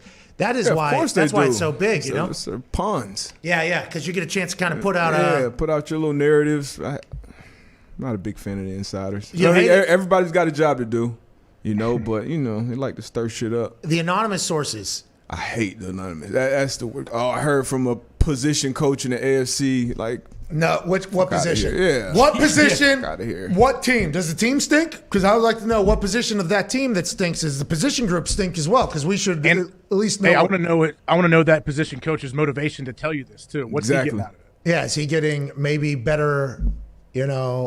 coverage. Push when it's your time to interview for jobs, like we can give you a push and put your name out there. Oh, top 5 greatest or top 5 defensive coordinator candidates out there. Here you go, bud. Here's your push. All right, I'll give you this. Do you think you could do a little breakdown maybe on the improvement the player has made in my coaching? Is there any way you could do that? Absolutely. What's the breakdown? This guy stinks. A fucking position group or position coach in the AFC says this guy stinks. Okay, I'll run with that. That'll go. Bang. Now we'll do a little thing about this guy, how good he has become in the last year, how he has a chance. You got to give a little bit of credit to at least this coach here who's done a little bit. Look for him down the road to potentially be a head coach. But that's how you think it would work, right? Like in our movies, it's like that's probably what's going on. That's what's probably going on. But then you think in real life, there's no way that happens, and then you see the coverage of everything revolving the NFL draft in this Aaron Rodgers situation, and you hear like, no, I was just chosen to go out on draft day. It's like, oh, okay, so everything we thought that was like movie world is potentially real. And did Colin Cowherd know that? Did Colin Cowherd know that? And does he know that every day he goes on the air about stuff that he's hearing? Is there a chance that it's all bullshit? That's what I would like to know. At what year will we find out everything? Will we continue to learn these things? I asked Jay. Jay knew.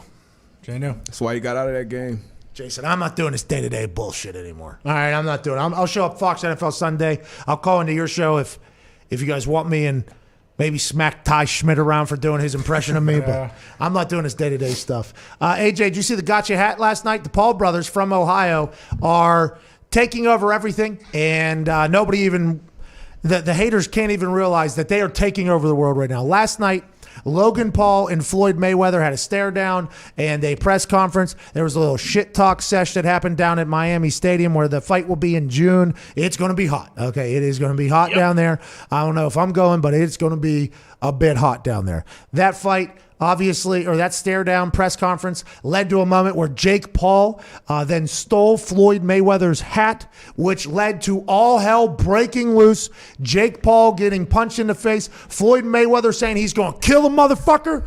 And the whole world talking about it, including Conor McGregor. Whenever we talked about Aaron Rodgers, Jerry Krause, the storylines that were going around on sports media. And the reason why that storyline was such a good one for sports media, because that brings in Michael Jordan. And then if you bring in Michael Jordan, guess who that brings in? LeBron James. And then if you bring in LeBron James, guess who that brings in? Tom Brady. Okay, so now we have this power. And if we could get Jerry Jones involved, we said that would be the perfect click conversation, sports, entertainment thing that you could possibly do. With this one in the fight game, you got the Paul brothers, Floyd Mayweather, Conor McGregor. I assume Dana White's going to get involved in this thing. And there's a hat that got stolen that has led to a tattoo and merch sales. The Paul brothers are just puppeteers to this entire thing, and nobody really understands it. And Floyd Mayweather has been doing this for like 20 years at this point.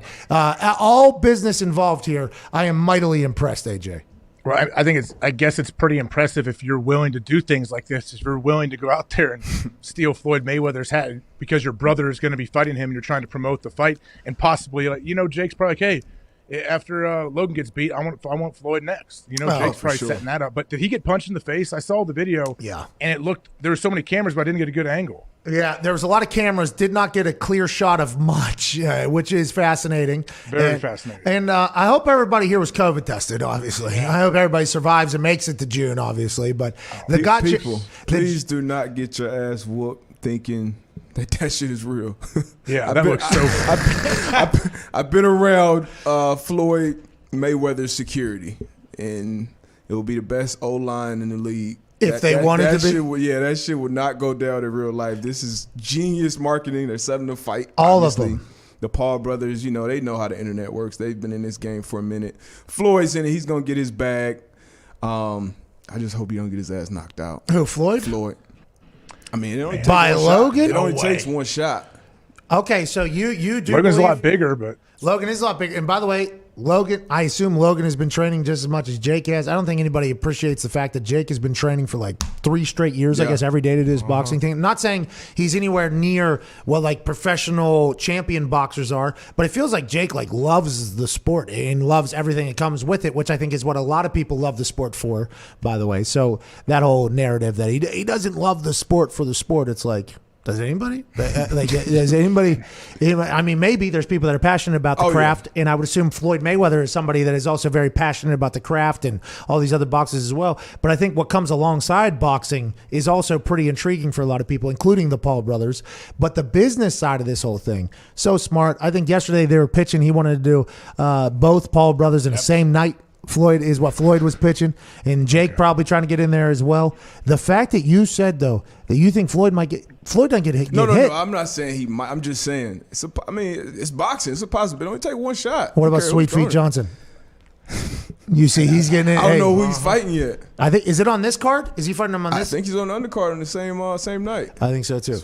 Hey, by the way, so now we got Floyd Mayweather, Logan Paul, Jake Paul, Conor McGregor, all in one story. And potentially Ocho. Okay, let's get this going. And maybe Matt Barnes. Allegedly fighting Ocho. Boxing fans probably hate this shit. They get so mad, yeah. Like Conor McGregor, for instance. The way Conor McGregor got tied into this is Conor McGregor asked Floyd's right-hand guy, I think in business, what's his name? Leonard Ellerby. He actually posted a picture of him patting the top of Floyd Mayweather's head in their incredible global marketing tour they went on, by the way. They took over like London, New York, LA, and Dublin, I think. Like, it was unbelievable. There was always "Fuck the Mayweathers." You remember that entire thing. But Conor McGregor asked, what the fuck is Floyd at after this entire thing down in Miami happened? The kid curled up, didn't fight back once, and Floyd is still running around acting the tough guy. The kid actually just pulled the shambles of a situation Floyd is in out of the drain for him, okay? He should thank him. It's embarrassing. Pro to pro, it's embarrassing. He will not scratch $10 million for this fight, and he knows it, as in Floyd. It was canceled once already. The world is watching this on Twitter. He'd fight a half-decent pro and command $20 million upwards, yet it's this shit. Whatever way you spin this, it's sad. Fight someone for real on your record, or fuck off, mate, slaphead. So this is potentially how a lot of boxing people feel as well. I think that's a Conor promo to win over the boxing community, actually.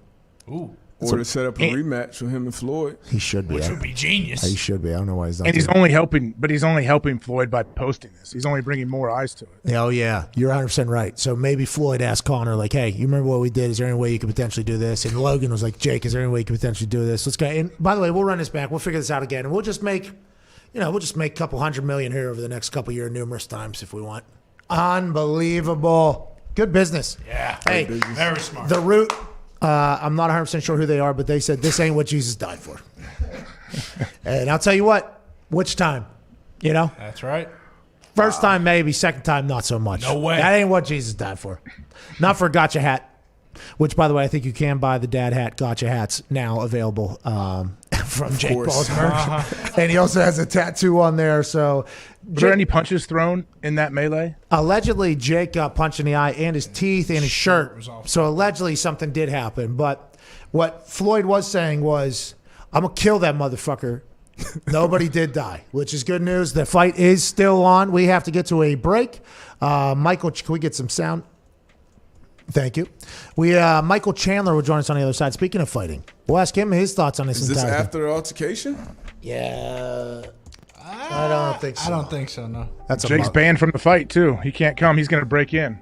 Yeah, he'll be there. Jake has been, you're right. The most recent update, Jake has been banned from the fight. If he drops in like Sting from the rafters, I'm going to be so happy, dude. I can't wait. Who's going to perform at this thing? Can't wait to see the musicians that are lined up for this. It's going to be a spectacle. I can't wait for it. We'll be back on the other side with Michael Chandler, who's fighting for the lightweight title next weekend of the UFC. Can't wait to see how this conversation goes. He's a legend. You'll see you in 4 minutes. This is the Pat McAfee Show.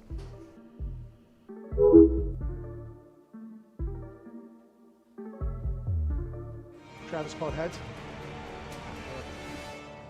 No! Sorry. You're not sorry. I'm sorry that it worked out this way, but I told you. You're not I had sorry. to trust my instincts. You asked me what I thought. I thought it was going to be heads. I didn't What about want to Travis have Kelce I didn't know going you out put there? $30K on it. Yeah, I mean, was that the cleanest toss of all time? No, it was terrible. But that thing took one bang straight in. What a horse shit toss. They watered the field. Old Notre Dame versus USC, they raised the grass. You son of a bitch. We all know that wasn't a fair coin toss. No, it was They should not. redo it. It was a lot worse than 50-50 after fucking watching it. Mm-hmm. A lot of people say that's why you don't bet 30,000 on a coin toss. You know? Seems like a reasonable thing to bet 30K on. Because you got no control. You got no control, guys. So I guess not even like a thought to go into it. Well, Christmas is canceled. Yeah, we're giving away a lot, but nowhere near as much as we once had thought. No. Remember that double 70K? Take it back. Yeah, for sure. FanDuel just made so much money right there. Couple people, one college kid, took a shot at my swag. We noticed. We know. We don't like that I kid. don't think a lot of people understand what swag is. You know, some of this younger generation thinks, swag is just like the clothes I wear or whatever. No. Swag is a mentality. Yeah. Swag is a mindset. I tried to tell this to some of the guys in the locker room this week. I said swagger, which is what swag comes from. Swagger is a mindset. Swagger isn't that you have a Supreme backpack on. Or that you have your shoes, unlaced walking around with, you got your new Louis fanny pack that you make sure it's not worn at your waist, it's worn over your shoulder. That's not swag. That's not swagger. That's fashion choices. True swag is owning your inner essence. It's a mindset. Mm-hmm. And my essence on the field is that I feel like I'm a throwback player and I'm a tough guy. What I've played through, how I wear my stuff, I'm kind of a no-nonsense, straightforward. To me, that's what swag is all about. You're damn all right. this fake swag out there. I got my special towel. I got this. I got that. I got this writing out there. A lot of you guys are just posing. All right.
This is the Pat McAfee Show on Sirius XM Mad Dog Sports Radio. We thank you for taking the time to seek out this small regional show that streams internationally. Here's Pat and the boys.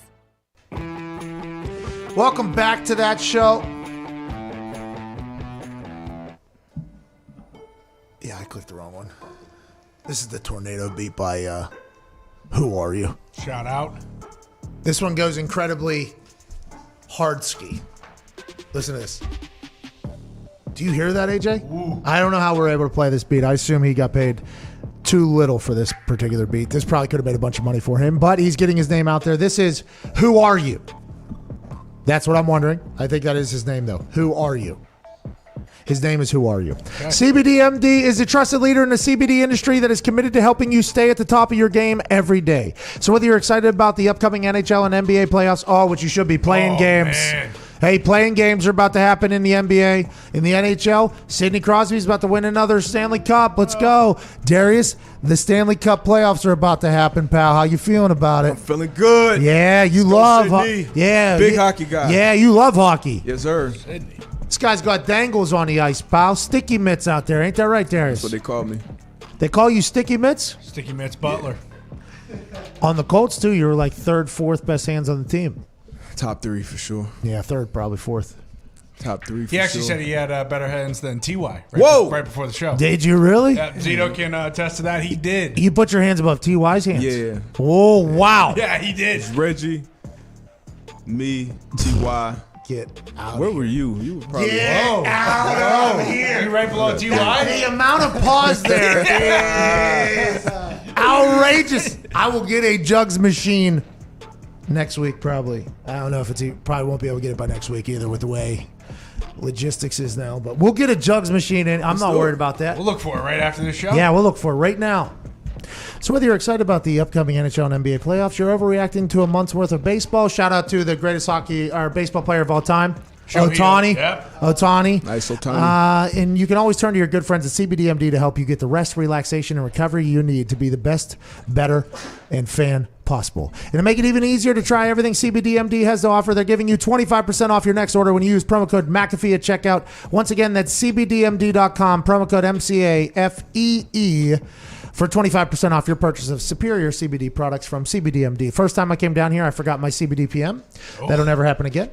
I took it last night, went to bed, felt recovered, feel good. This is a great Feel Good Friday. Shout out to CBDMD. The boys are here. Boston Connor, Darius Butler, host of the Man to Man podcast and owner of Everything DB, and AJ Hawk. Hammer Down Boys and Gumpy are back in Indianapolis, and Ty Schmidt are back in Indianapolis.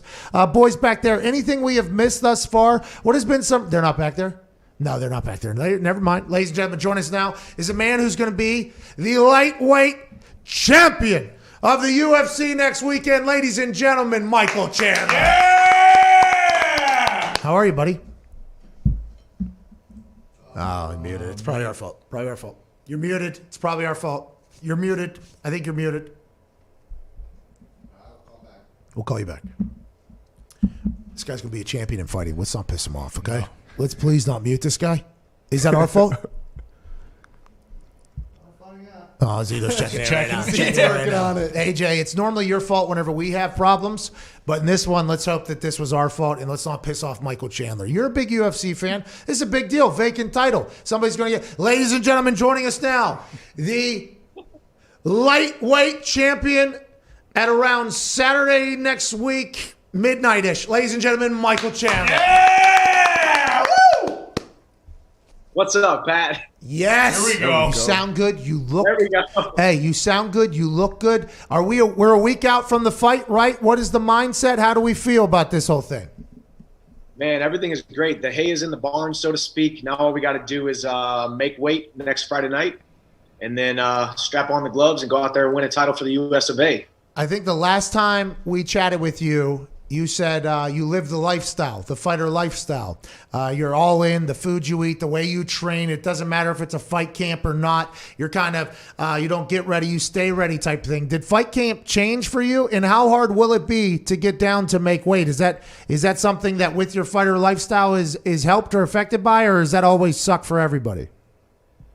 Yeah, no matter what, honestly, it always sucks, those last couple pounds. For me, I pride myself on taking all the necessary steps from 8 weeks out, 10 weeks out, all the way down to the weight cut. But those last couple pounds always are very tough. But unfortunately, the fighter lifestyle isn't exactly the most disciplined one when you really look at the way most people live their lives. I try to be a professional.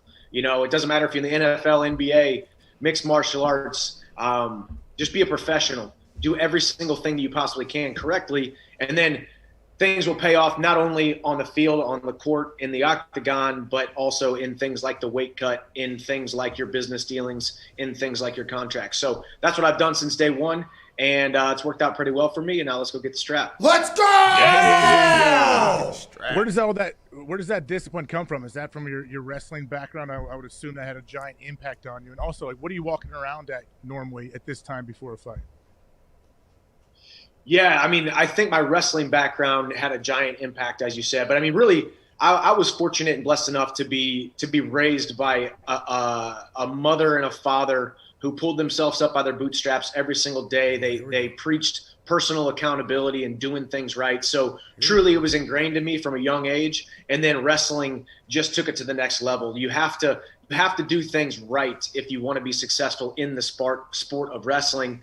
Outside of training camps, I'm in the mid 180s. I touched 191 outside this last training camp, and then now I just weighed out at 171 today after practice. So lost about 20 pounds, and then these next 15 pounds or so are going to be a little bit of a lot of diet, a lot of working out, and a lot of sweating out that last couple pounds of water, which is always the toughest part, but it's also part of the job. At this point, I've probably made weight 600 times. So, now I just got to keep on doing it. Okay. So you mentioned fasting there. I'm intermittent fasting right now. No big deal. Down 20, 25 pounds or whatever. What I've learned intermittent fasting is you just don't eat. That's what by the way, my body has transformed when you just don't eat for like a month, basically. It's amazing what your body can do. And that's, by the way, not healthy, but I do like the way it is termed as intermittent fasting. Like, I intermittent fast. It's like, so you don't eat, basically. Yeah, that's what I'm currently doing. Is that what your diet is? Because I would assume you got lightning in both hands, I believe is what you told us the last time you were in there. I would assume you can't just do what I'm doing because you still got to train, I assume, for the next week. Like, how do you balance losing an immense amount of weight that probably, restricts the amount you could eat while also maintaining a cardio level and everything? Like how will you balance that going forward? What will the diet look like? It's a great question, actually, because it really is a delicate dance. There's that fine line between not eating enough and then you're energy deprived, and then eating too much to where you're a little bit heavy. But truthfully, if you really put water in one hand and the food that you eat in the other, the water is much, much, much heavier. A gallon of water is 8 pounds. I'm drinking probably 2 gallons of water a day. And leading up to fight week, I'm doing a water load where I'm going over 2 gallons, dropping it down to 2 gallons and 1.5 gallons. So if you really look at it, 3 gallons of water is 24 pounds, so that water is extremely heavy, but you're also teaching your body that you are full of water, therefore it's trying to push it out through urine as well as sweating, and you just start sweating as you walk down to get But you mentioned intermittent fasting. I actually do that as well. I don't eat breakfast, so I'll wake up in the morning and I'll drink my coffee. So I'm not truly doing a real fast because I do put a little bit of non-dairy creamer and some coconut oil in my coffee in the morning. What a lack of discipline! What a lack of discipline! I know, right? I know. And then I don't eat my first meal until just now, about an hour ago at 12:30 or so after my first training session. Then a snack in between, and then one more training session, and then another meal. So right in that fine line between calorie deficit, pretty much for 8 weeks, I'm operating at a calorie deficit where I'm eating just enough to have enough energy, enough good sources of fats, mainly carbs and proteins, so my body doesn't break down and I still have the power and cardio. But then also towards the end of training camp, just eating small enough meals to where I'm shredding the fat, and then at the end I can push out the water. Oh, you do like a fitness Instagram thing? Like, do you have Mike Chandler MMA Fit at the end of that thing too? You just broke down an entire diet that I assume I could use and become a shredded human being. I've been doing it for a little while. But actually, to your point, I don't mean to point fingers at the human society, the humans on this earth, but we eat way too much, especially America. We eat way too much. I agree. All of y'all. All of y'all. Okay, no fingers pointing back. Humans. At this point, you humans. At this point, you're right though. With how much I'm fasting, with how much I'm fasting, at this point where I'm at, I'm thinking about what I would eat in the past. I'm like, I don't know how my body was keeping up with getting rid of all this shit. I mean, it's very fascinating though to hear somebody that has to, plan their body out basically as a massive part of their profession. Like making weight, how you carry your weight, what type of weight is a vital part of being a fighter. Are you just eating like kale and grilled chicken right now? Like is that what meal you just got done with right there? So I pretty much eat the exact same thing for 10 weeks straight, and it's a protein mixed with a vegetable mixed with a little bit of carb. So my protein is either grilled chicken, bison, or ground turkey, and then I throw in some salmon in there once a week, and then I'm mixing it with Brussels sprouts and broccoli, and then I usually have 6 ounces of sweet potato the first 2-3 weeks of training camp just to get my body acclimated, and then I start pulling out that sweet potato more and more. Hey! And my last my last 10 meals, I haven't had any carbs or any sweet potato. Listen, let's fucking get the belt, okay? Yeah! We are committing too much. Your taste buds are miserable. Your body is battling. Let's go get this fucking thing. Oh. Are you excited? My taste buds are absolutely miserable. But you gotta hitch your goals to the things that you need to do. You got to do what you need to do, not what you want to do. What I want to do is go eat a pizza. But what I need to do is keep eating my meals that I've been eating for the last 10 weeks. Yeah, because United States needs a lightweight champion. What do you have, Connor? Yeah, Michael, after, you do become the champion on Saturday night, Pat mentioned you have lightning in your fist. There's kind of this resurgence with boxing. Have you thought about, one of those pay-per-views as a possibility in the future, or are you just UFC forever? I haven't. I mean, obviously, man, business is business. If it makes money, it makes sense. But, as an athlete, the great thing and the interesting thing about sports as we move into 2021 and now moving forward, you're always looking at yourself as an athlete, as well as a businessman, as well as ways to make money. As an athlete, being UFC champion is the epitome of athletic accomplishments inside mixed martial arts. That's what I want to do. That's what I want to do as an athlete. If any of those opportunities come along, I happen to run into Jake Paul or one of his cronies, who knows what may happen. But being an athlete, being a high-level mixed martial artist and the world champion in the UFC is goal number one.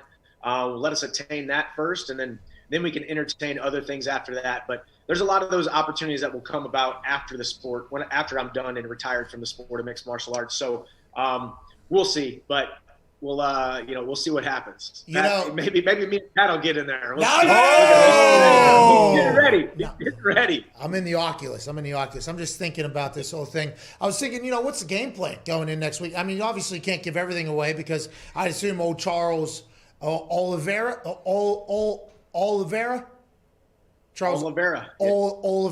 So I assume Charles has been preparing for you. Do you have to do self-scout to see how they're preparing, and does that adjust your plan? Or are you like, hey, this is what I do. If I do it, nameless, faceless opponents is if I do me the best I can, shout out Chuck Pagano. If I do me the best I can, I'm going to beat anybody? Or is there like a full strategy for each different opponent like Bill Belichick does weekly? Yeah, I mean, honestly, for me, it's a guy who's my same weight class with 2 arms and 2 legs, who I've competed against now 27 times in mixed martial arts and 1,000 times in wrestling. Hand-to-hand combat, I've been doing it for 21 years. So the basics don't really change. My strengths, my attributes, and some of my weaknesses, I can't change. I can constantly work on them and get better. But we know what Charles Oliveira brings to the table. He's on an 8-fight win streak. He's got the most submission wins in UFC history. So he's dangerous on the ground. He's dangerous in grappling and jiu-jitsu exchanges. But I believe my wrestling background and my sixth sense that I have in those grappling exchanges is going to keep me out and thwart all of those attacks. So get in his face early. Make him second guess why he stepped inside the octagon with me right away. Get him backing up, go to the head, go to the body, go high, go low, keep him guessing smoke and mirrors, and then knock him out in the first. Let's go! Yeah! Hey, you made a mistake getting in here with me, pal. That's right. Pal! That's the plan. Pal! I love that. Go ahead, AJ. You mentioned knocking him out in the first. I've seen where you said you think you can wear him out, you can make him wilt. Can you do all of that in the first round? I mean, the funny thing is, obviously speaking to athletes like yourself, a lot of times cardio has nothing to do with your preparation. It has everything to do with your mind, everything to do with your heart rate, everything to do with what's going on inside your body. Yeah. So a couple different exchanges, a little bit of self-doubt, a little bit of disbelief plummets the cardio really quickly. So that's part of the mental warfare that will in turn pay dividends in the physical realm. But yeah, I also believe, I've been in championship fights half of my career, it seems like. I fought 25 minutes multiple times. Charles Oliveira has never done that. So I know I can push myself to the deep Hey, that's a whole episode of Young Rock, dude. Damn. That's an entire 25 minutes is an entire episode of Young Rock, all right? I take a trip to rock in Hawaii with his grandma. I take a trip to him at the U in Miami. I see him as a presidential candidate in 2032 in about 25 minutes. You have to fight, grapple, and fend for yourself for 20. That's insane. And the fact that you just said cardio is mostly mental, I can understand that because like the moment can become too big for people. You start overthinking what your heart rate changes everything. 25 minutes is a long fucking time. How do you do bike, run? You on that Peloton like Russell Wilson?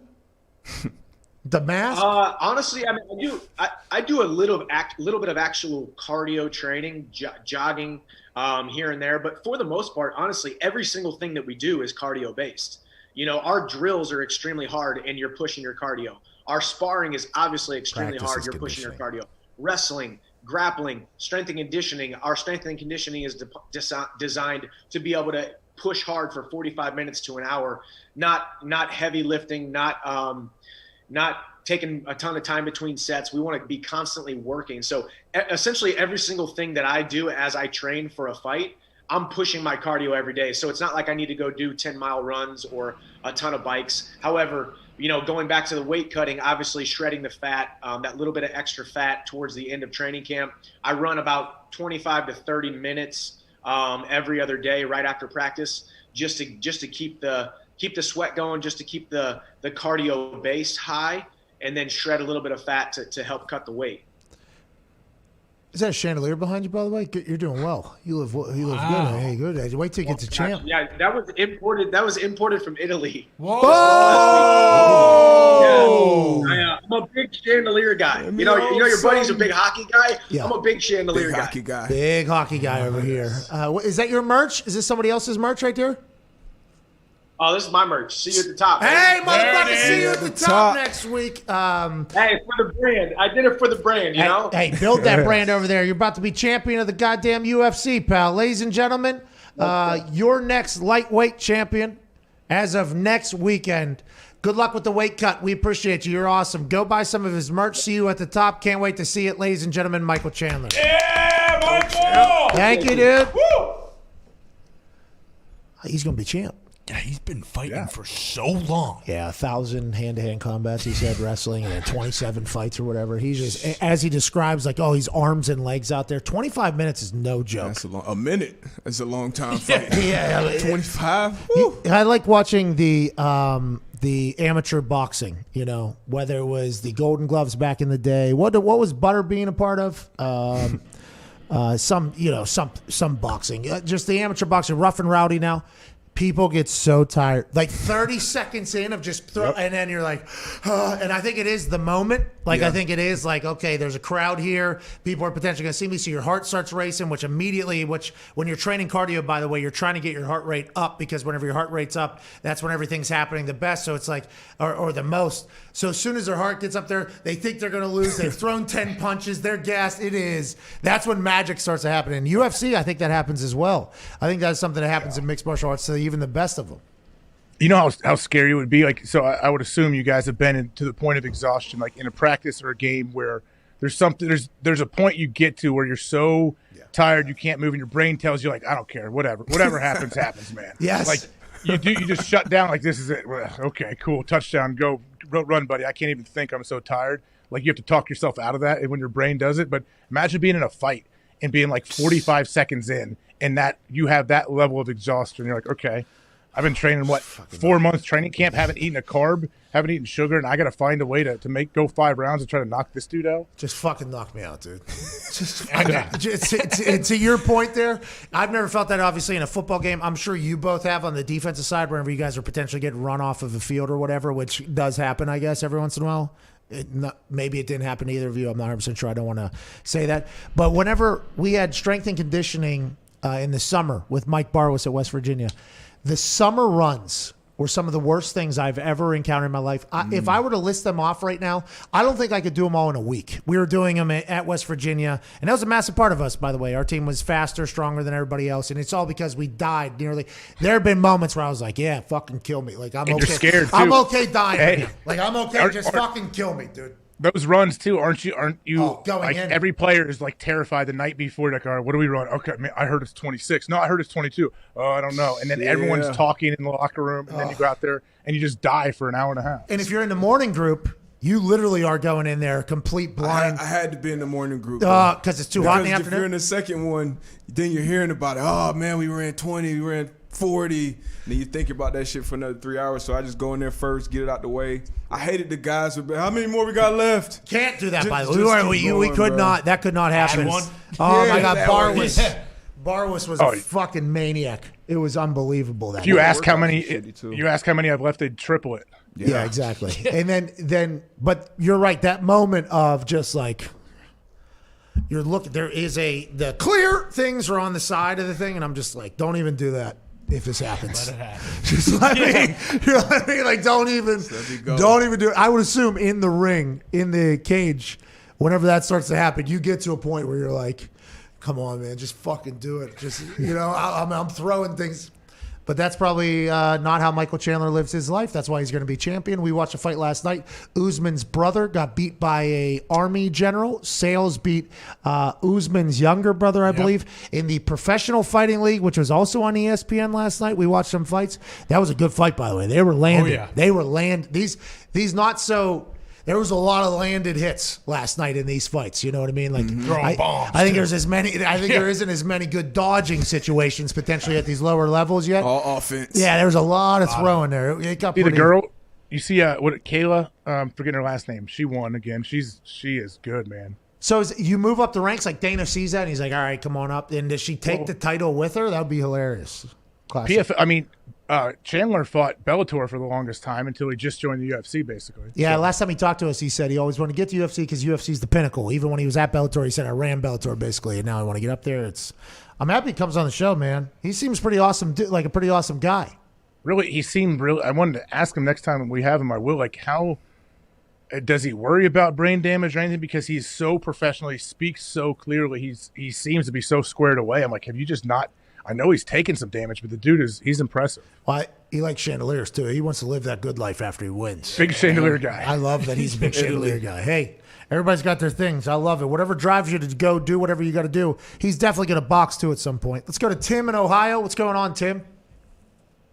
Hey, man. How's it going? Hey, not too shabby. How are you? Hey, shout out, first of all. Shout out. All right, second of all, I got a take. And I think the insider to the insider was really focusing in on Herb Ferguson. All right? Mm-hmm. Hear me out. Famous fecal reference. Cleveland Steamers. Famous fecal reference. Taking the Browns to the Super Bowl. Famous fecal reference. Is Herb Ferguson going to take the Browns to the Super Bowl? That's a great question. Could you imagine if Aaron Rodgers did go to Cleveland and they won a Super Bowl, then next year he'd be a fucking king in, Northeast Ohio? Northwest Ohio? Northeast Ohio. He'd be a king over there in Cleveland if he was to do that. I don't know now at this point what to believe on whether or not Aaron's going to be a Packer or not. Honestly, until you say it, I have no idea what's going to happen. So whenever that moment can come, I would appreciate that. I think Packers fans would as well. Hey, I would appreciate it, too. Whenever I have any idea of what's going to happen, I'll let you know, Pat. Don't let me know. Let the people know, dude. Yeah. I don't deserve it. Hey, what if he does? Hey, what if he goes to Cleveland and all of a sudden, like before the first game on NBC on Sunday night, they replay this caller's Cleveland Steamer comment? Tim in Ohio had this on May 7th. He said there was signs. Definitely win the Super Bowl. There was signs along the way. Okay, he goes to Cleveland Browns, 100% Super Bowl champions. Oh yeah. Darius Butler put it on the record. Why is that? I mean, that team, shit, all they need is Baker to play better, honestly. They got a chance this year. Baker played great at the end of the year. They won a playoff game, obviously. If he can continue to grow in Stefanski's offense with OBJ coming back as well. Myles Garrett's posting videos of whatever the hell he is doing in the gym. He looks, Jadeveon Clowney's over there. The defense is good. It feels like that team has been built rather well by Andrew Berry over there. And if you get a Mount Rushmore quarterback. Call it. Dude, they got Chubb and Hunt in the back, too. Mm-hmm. They got a great offensive line. Jarvis Landry, Odell Beckham Jr. is back. Austin Hooper at tight end. Shot Higgins was a really good third. They went and drafted Schwartz, too, out of Auburn. 4'2", 4'3" guys. More speed out there. Oh, yeah, that's the flash guy. Yeah, he came after us. This is a guy that was pissed off we didn't put him on our 4x1 team for the Olympic thing we put together. The NFL, the country of the NFL. He was not happy we didn't put him on there. I didn't know he existed. He's got to earn it. He's got to earn his stripes. Well, you also watch film on the college guys strictly because of the PFF thing. I didn't know that guy existed. Nope. I'm fucking pumped he's in the NFL, though. He's very fast. I'm excited to see that guy make some plays. I think he's from the crib, too. Gotta look him up. Shout out Schwartz. Hey, South Florida, you think has all the fast guys? Where's Tyreek Hill from? He's from Florida. But he went to high school in Georgia, I think. Oh, so. But he's a Florida guy. Nah. He's a Florida very guy. fast in Georgia. What'd you say, AJ? I said still very fast in Georgia as well. Yes, agreed. Georgia's got speed. South has speed, dude. When it's hot all year round, it's a whole game changer. Yep. You know, like whenever the cold sports are turning, you know, when people put on the rollerblades and ice skates, you know what's going on in the South? They're fucking sprinting still. They're just running. The amount of reps that are taking place in the winter months in the South are multiplying every year that passes with the Four Season cities. That's just a real life thing.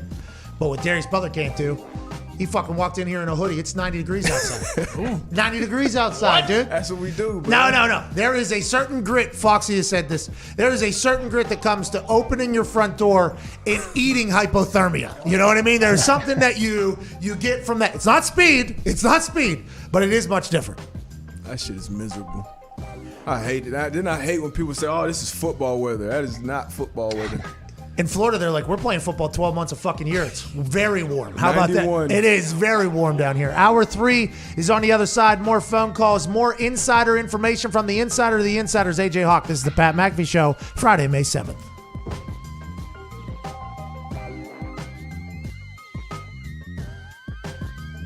What's the most beer you did in one night you think of one of those shows? Well, I never forget when we went to Japan one time. Dudley, Stacy Keebler. I mean, there were so many people out there. I think we went through 103 or 108. Now, between just for myself, you know, I'd always make sure to have about a 12 or 18 pack there. And, you know, here's the thing when some people say, oh, shit, man, you got too much of that beer on. You don't even know how to drink beer. It's like, dude, fuck you. You don't know what I'm trying to do. I'm trying to entertain 20,000 people in an arena. If I just go out there and sip it real properly, how fucking exciting is that? So when you're out there on an empty belly and you're shotgunning beers and all that shit's going in, the half that was going in was for me. The half that was going on was for them. Nice. But I'm telling you, Pat, when you shotgun a bunch of beers like that and you're drinking about half of each beer, you got a pretty damn good buzz when you come out. And that's a sacrifice I was willing to make every single night. I would assume you were pretty fucked up, yeah. When did you start self-cheersing? When did you start self-cheersing? Was that something you did in college? You're like, hey, Steve, good for me, man. Like, when did that start? No, you know what? I got to give credit to Sandman for starting that, but he was bashing him off his head, and I don't remember, and it wasn't because Sandman was doing it, so I don't want to say I copied him, but he was the first. So, and then my style was, because people always get us confused. They'll say, yeah, man, you used to bang them on your head. No, motherfucker, I was the guy that clacked them together. It was just something we came up with. I don't even know how the beers got introduced to the ring, but it became a thing, and we ran with it.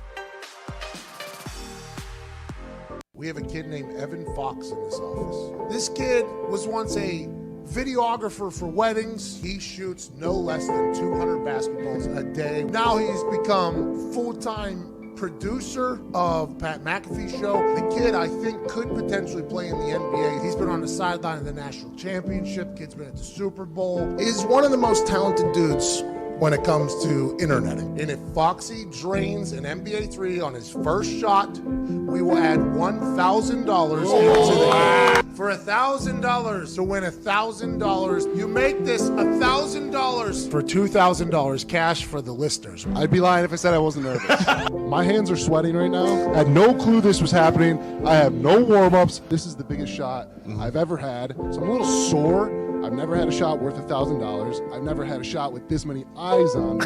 But hey, I have no excuses. That this wasn't isn't about excuse. Knees weak, arms are heavy. Go ahead, Foxy. Kid from Michigan with a beard. Evan Foxy with a fresh fade. Couple dribbles. He gets set. He steps up. He puts it up. Mom spaghetti. He's nervous, but on the surface he looks calm and ready to drop bombs.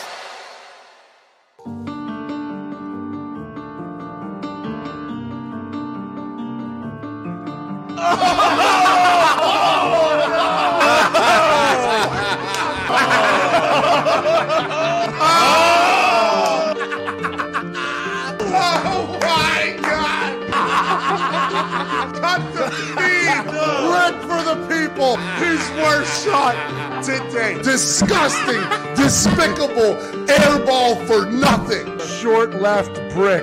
That was the worst shot I've ever seen him shoot in the history of this office. Without question. It was an absolute brick. Have you ever seen a kid shoot that terribly? I left it out. Another miss. One, I'm a roast Foxy. He was the reason Zito crashed the RV at MetLife.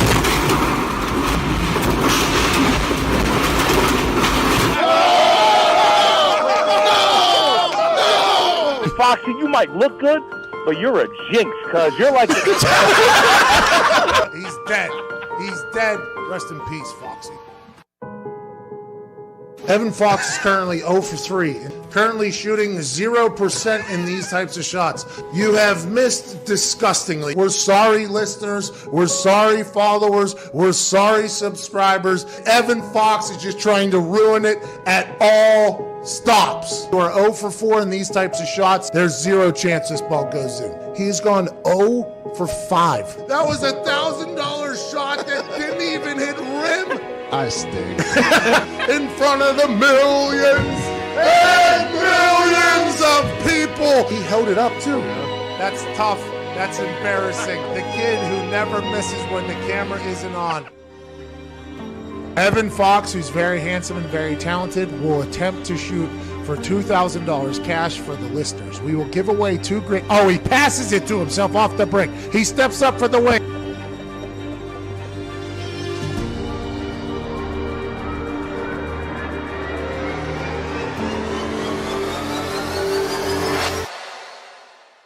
He steps up for the wing. I am so happy he hangs on the rim in an attempt to break it. We will give away $2,000 because Evan Fox is now 1 for 7. And nothing but splash for the young, handsome Evan Foxy. Wow, what a day. I am so happy for you.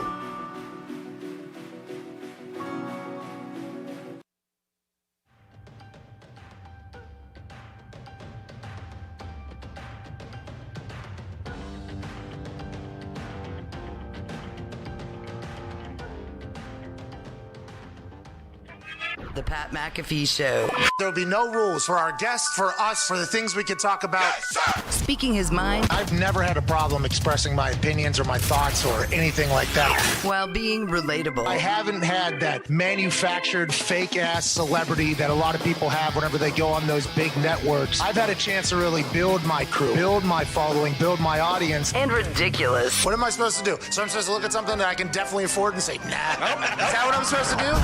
The Pat McAfee Show starts in 3, 2, 1.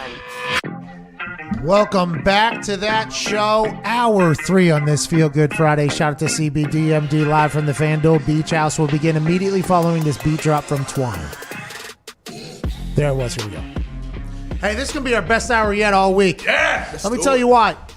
If you've been following along on YouTube, the hashtag PMS 15K ticker trivia is in full force. Question 3 was running across the ticker but got pulled while it was on there. So keep an eye out now for questions 3, 4, and 5 for the next hour or so here at youtube.com/The Pat McAfee Show. And remember, once all 5 questions have been shown, you will then take to Twitter. You will use the hashtag PMS 15K ticker trivia and you will put the answers 1, 2, 3, 4, 5 down. And if you're the first one to get all 5 answers right, you will win $15,000. You can enter numerous times. Hey, you can. So like right now, there's a question going across. That's question number 3, I do believe, is going across the bottom. There'll be 2 more. You can enter as many times as you want. Just have to use that hashtag. Can't wait to give away $15,000 at the end of, what has been a rather, active week in our particular world. Fresh off the draft of last week, and then obviously the Aaron Rodgers news is following in there, so our show's active in there, and there's just a lot going on. Joining us now at Darius J. Butler. No. Yes, sir. Is it still at Darius J. Butler? Yep. Twitter, IG. Who's Darius? Does somebody have Darius Butler? I think so. When I changed it, because it was Darius, but I had my number in it early in my career, and I just said, let me just drop Darius J. Butler. Yeah. Hey, by the way, very powerful move to have the middle initial. Yeah. Like that's is that how we should be addressing? Do you think that is how I should, is that your brand? Nah, that's cool. That's cool. Darius Butler's fine. It's not too many Darius Butlers out there. No, well, I don't know any other ones, but I only know one Darius J. Butler, and he also happens to be a 9-year NFL vet, host of the Man to Man podcast and everything DB. We appreciate the hell out of you joining us here at Boston Connors here. AJ Hawk is here. The boys are back in Indianapolis. In hour 3, I think the first thing we should talk about is Paris Campbell is electing to use the number 1 for the Indianapolis Colts going forward. Congrats to him. Yeah, Paris. Paris is an explosive player. Hey, he's been injured a little bit, obviously, here to start his career. But if he gets the ball, he's healthy, he's electrifying. That number 1 from the Indianapolis Colts is going to look beautiful out there. I'm excited about this. Is there going to be a lot of number changes? Everybody's wondering. Darius, you said early on in this process that the single-digit number rule being able to be opened up for more people, aside from offensive linemen and defensive linemen, it's going to get opened up, though. You said punters and kickers are going to start losing their number. If I was still on the team right now, Paris Campbell tells me to get out of the fucking number 1. I'm probably going to have to get out of the number fucking 1 if I had to. No, I don't know. Yeah. You got to earn that shit. See who it is. Yeah. But I am pumped. That Ty say, I want to go back to Carson, by the way, comes in. Carson Wentz comes into the team. Hey, Pat, I'm thinking about number 1. It's like, all right, you're the fucking quarterback. All right, you do what you got to do, I guess. I mean, I hope you play like you played a couple years ago, of course, obviously. But unless you're fucking Michael Pittman, who had, danced on his grave. Come on, dude. It's your quarterback, man. That's fascinating. A lot to learn. Fascinating, but he's, from what I've been told, he is, if he can be healthy as well, very good. Yeah. Paris Campbell wearing the number 1. He's allegedly very, very good whenever he gets going. T.Y.'s back. Carson Wentz is maybe back. Jonathan Taylor, Nyheim Hines. AJ, maybe the Colts go win a Super Bowl, huh? Oh. Maybe the Colts go win a Super Bowl, especially with him wearing number 1. Now that number 1's back out there, people haven't talked about this. There's been 0 Super Bowl appearances since there's been no number 1 on the field there for the Colts. People forget about that. This could be the thing that turns them all around, AJ Hawk. Hey, it's a good thing that you reminded people about that. That's a big stat. I think people have been overlooking. Everybody else is saying it. It wasn't me. It was I'm observing the report. Other people are saying that. Well, thank you for relaying the message. But are you coming out here and talking about this because you're upset Paris didn't give you a call to ask you if it was all right if he wore number 1? No. I actually said, I thought there was a chance that old Pittman was going to go to 1. When Carson, I actually thought that when Carson came, the natural thing was okay, Pittman's going to give, Pittman's going to give him number 11. I just assumed that was going to happen, and I was wrong. Obviously, that did not happen. And I was like, oh, Pittman's probably going to go to 1, and then I had to think to myself he is flashy. That number 1 would look great. It would be great to see it back out there. So I've already come to the very much understanding that the number 1 is a great number to wear, and the Colts 1 is there. But with that being said, let's hope Paris has his best year yet. Where were you on you were top jersey sales. Yeah. We were going. We were moving product, and at the same time, I was on the Dick's top jersey selling list. I think I was the first punter or kicker to ever make its way onto that weekly sell or whatever. And then that weekend, a guy climbed up the stairs or something and picked up a backpack and wrote a tweet or something like that. And he got honored at halftime with a number 1 jersey with his last name on it. And it was a big celebration. The guy took a shit in a porta potty, and he got that's what the Colts are doing. The Colts are just handing out 1s to all these people, right? That I was like, if they did something, can we at least do it? Yeah. And I feel like my jersey is selling right now. I feel like we can. So I got a little bit bitter about that. And then an Olympian came in. I'm like, man, that's cool. Olympian's cool. Hey, wait, what number? But what number are you supposed to give him? They give him number 1 because hey, you're number 1. It's for you. Yeah, figure it the fuck out, dude. That ain't on me. So let's give him number 7. They'll be like, hey, what's the meaning behind 7? Give him big 0, dude. I don't care. There you go. Double 0. 99. Hey, give him there you go. Hey, give him 2 1s. Hey, look at you. You're worth 2 number 1s or something. But it was just it was just I was like, God damn, this place. And then it was just, they had that though before I got here. So I kind of interrupted their whole thing. And I learned that later. But it was just one of those things where I did once have some feelings towards my name on the number 1. But those have since passed long, long ago. Like, hey, listen, that shit does not matter at all. But I am pumped that guys are going to potentially look dope out there because the number 1 looks awesome. The number 2 looks awesome if it's on like linebackers. Like, there's some really cool looking things as a fan. But Tom Brady hates it, so I hate it. In a few years, it's going to be just like Little League football. When you showed up to the park and you saw the guys who had those single digits were usually the dogs. And it's going to be the same way in the league now. Defensive lineman in college, single digit. It's like, okay, that guy probably a running back in the day. Now he's put on some weight, and he's still just as athletic and big and can hurt you. Like, it is a good way to just automatically go, oh, I remember I just found out what you used to be able to do. Yep. Now you're at a whole different position. Tom Brady hates it. Tom Brady hates it, AJ. Have any D linemen committed to wearing a single digit yet? I don't think they're allowed. Tom circled them. I think they can't. Yeah, it's the outside linebackers. I wonder why he hates it though. Just calling out the Mike. Now he doesn't say Mike 50. Now Mike 17. Oh, you just think Tom Brady's overreacting to this? Get out of here, Darius. 21 years. I mean, come on. I mean, did he complain when it first came out, or after it actually changed? As it got passed, he screenshotted 5-6 times, said, this is dumb, circled things, this is stupid, why don't we do this, why don't we do that? He's not happy about it because he said it's going to hurt.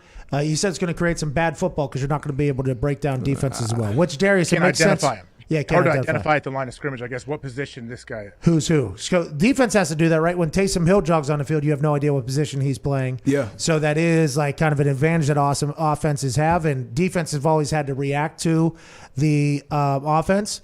But in this one, I think Tom Brady's like, well, it's going to be tough for us to identify who's potentially on the field and what's on the field. So it'd be all right, Tom. Tom will figure it out. Yeah, Tom's not talking about for Tom, by the way. Tom's talking for the quarterbacks younger than him. In the future. The future quarterbacks. Tom doesn't give a fuck about those guys. Yeah, he does. Whoa. Tom doesn't give a fuck. He texted Trask already. Yeah, he already texted Trask and said, welcome to Tampa. Let's start throwing. Dude. We'll see. Urban Meyer bought a house right next door to Tim Tebow in Jacksonville. It is beautiful. It's a beautiful home. It's only $2.15 million. I assume there's a lot more people looking into potentially Jacksonville real estate now. Big house, 2.515. Yeah. Right next to Tim Tebow. Tim Tebow's your starting tight end for the Jacksonville Jaguars next year. Go ahead. Everybody needs to celebrate that, including us as football fans. Tim Tebow's back, baby.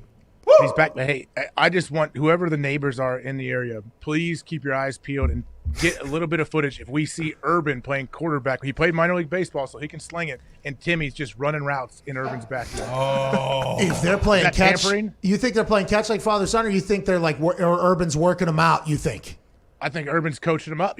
Coaches always coach. That's all they do, man. Like he's telling them how to, read the inside leverage. This is what you need to break out here. Like he's teaching them all the little things that you need to know. You need to cut like faster, a little bit harder. Okay, get those. That's why they changed the rules for Tebow, so he could play tight end with 15 on. Oh, see NFL. You know how slick. Good business. I saw it.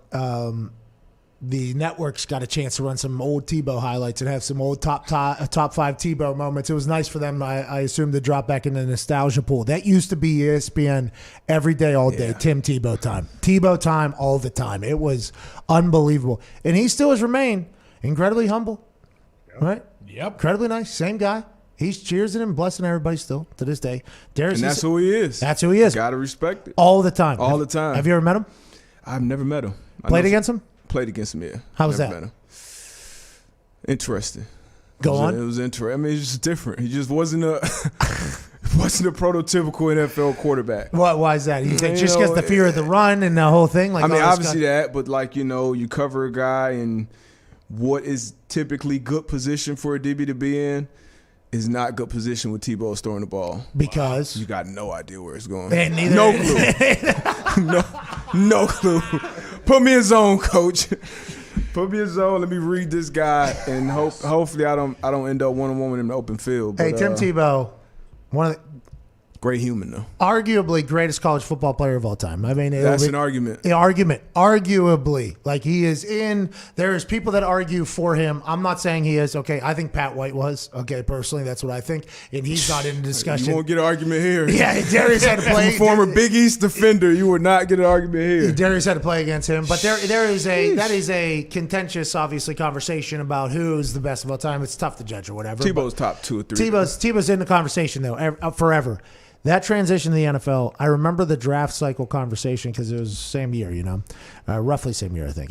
he might have been a year earlier than me, maybe a year after, maybe same year. I'm not 100% sure. We were all same time of college, though, because I saw him just getting talked about all the time. All they were saying is he was working with a new quarterback coach. Remember, he was changing he changed his throw motion, and there was a lot of people that were like, that's not good. That's not if he's you can't change your motion all of a sudden when you're 21 years old. Yes. So I think he was potentially set up to fail when he got into the NFL, but boy, there had to be. And maybe it's because his skill was nowhere near the level it has to be an NFL quarterback, which is damn near impossible at this point. But, man, there was those throws that were happening that they would show, and they were, 8 to 10 yards off. Like, somehow it was 8 to 10 yards off, and they were like, Tim's kind of settling in, to his new throw motion or whatever. And he does have some obvious dimes and does have some big plays in the NFL, but it was a playoff throw. It was on Ike and winner on Ike, our friend of the show. Why did they match up? D-Butt, do you know why did Pittsburgh match up there? Why didn't they have eyes on the quarterback? I mean, some it depends on the coordinator. Some coordinators have the mindset of, hey, we're just going to keep tight coverage and force them to make accurate throws, and then obviously he's a running threat, so you want to put more guys in the box or watch him as a runner. But I would, if I'm playing against him, I would keep him in the pocket and keep zone eyes because we're gonna have some Who's tips, that? some overthrows. That's Dick LeBeau, right? Gonna have some that was in Pitt, yeah. Yeah, that's LeBeau, right? And Diggs might be on there. I'm not 100% sure if he is. Diggs, LeBeau was, hey, we're coming. Like, they were attacking defense, weren't they, AJ? I think everybody kind of He's knows. a legend. Yeah. Dick LeBeau is an absolute legend. For sure. It was Blitzburg at that time, yes. Yeah, Blitzburg. So they kind of had to be out there almost. Yeah. I kind of had to be out there with the way they That were. was not Tebow. That was Demaryius Thomas. Tebow didn't do anything. Right on the numbers. Do you see the face that just said that? Like, the cowboy hat, the 412 hoodie, this obvious Steelers fan. when you sit in this cheap accountant's stupid chair and you put these stupid sunglasses on, you have to say stupid things. He is sitting in Connor's chair, for those that are wondering what just happened there.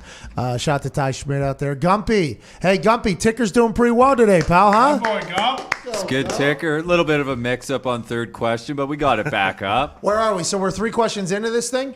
We're 4. I just snuck 4 up there a minute ago. Oh, wow. I did not see it. See, that was something that I was worried about because there is a ticker here, but in the conversations, it's just hard not to get lost in them or whatever, obviously. The 4th question, that was a hard one, wasn't it? Brain scratcher, my friend. Hey, that was a hard one. There's a couple different answers that was people are tough. probably going to go to, but there is an obvious answer to this, AJ. There's an obvious answer to question number. What is it? Can we hear the question? Can you say it? No, dude. No. Because you're trying to ruin the game. Get off the herd, AJ. I can't see the ticker. It's not a secret question. It's going on the ticker, but I don't have a feed of the ticker. Yeah, but the questions go one time and then they're gone, so you had to be here. Okay. Did you get your blazing 5 today, dude? Did you? Well, I didn't hear. I couldn't hear him. He's talking about you being on Coward Show, I think. Oh yeah, I gave everything I had there with Colin. I don't have anything left. Of course you did. Did you really? Did you really? What did you tell him? No. Did you ever figure out why someone thought I was going? I think it was potentially just Billy lying. It did make the ticker though, but that is not how you spell. AJ's Paris AJ's also just naturally a huge prick, so I'm sure that's what people picked up when he was on the herd. All right, let's get Fair some enough. phones. Fair enough. What I heard was he was just deflecting the whole time. He was a big deflector. Why are you doing that? Was he putting you on the spot? Z, come on, man. That's I'm what always I here read. I'm defending not you. saying- You know you're lying to them right to their face. All right, let's go to Will in Florida. Will, what's going on, pal? Hey, Pat. Hey, boys. Big shout-outs. Happy Feel Good Friday. Hey, I just wanted to see how you felt about the Steelers taking a punter in the 7th round. I mean, this kid is an absolute unit, 260 pounds, cannon of a leg. What's your thoughts? Yeah, I love Presley Harvin. I like the fact that there's excitement around him as well. I assume that his body will change. Okay, I assume as he gets into the NFL, as he gets older. But he has an absolute cannon, moves and throws weight around in the weight room. Why does his body need to change, though? Because your knees, hips, for me, now he might be different than me, I would assume, but I was always a little bit large. I was 260 sometimes, 250 sometimes while playing. So it's I was a little bit heavier. Your joints, the knees, the ankles, the hips, I think it will at some point, but right now it's helping him. I think it's helping him bomb balls, but I think as you get older, you saw it with LeBron. LeBron was a much thicker body. Then as he got older, I think your body tells you to do different things. So best case scenario, Presley Harvin, the second or the third. I think it's the third. In my eyes, he's going to last long enough where he's probably going to have to. I think he is going to make it. I think he is going to stick.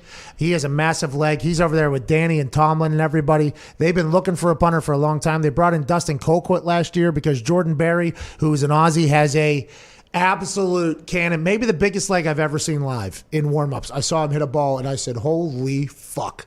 And then in games, he's like 40% to 60% most weeks, where it's like one's good, one's bad, one's good, one's bad. I think Steelers fans have seen that. I understand why he has been kept around, though, because with how big of a fucking ball he hits, it's easy to be like, oh, let's sign that guy. And then you just hope that he gets there. I hope he gets consistent. I hope Jordan Berry ends up in a spot that isn't the AFC North, which is a very windy place, which if you are an inconsistent punter, that could potentially affect you even more. But I like Presley a lot to the Steelers, with that being said, and he can sling the rock. And hopefully Tomlin, will play a little bit. What leads to that inconsistency as a punter? Because obviously as a DB, you're guarding guys and, they're just better drop. down. So it's a drop.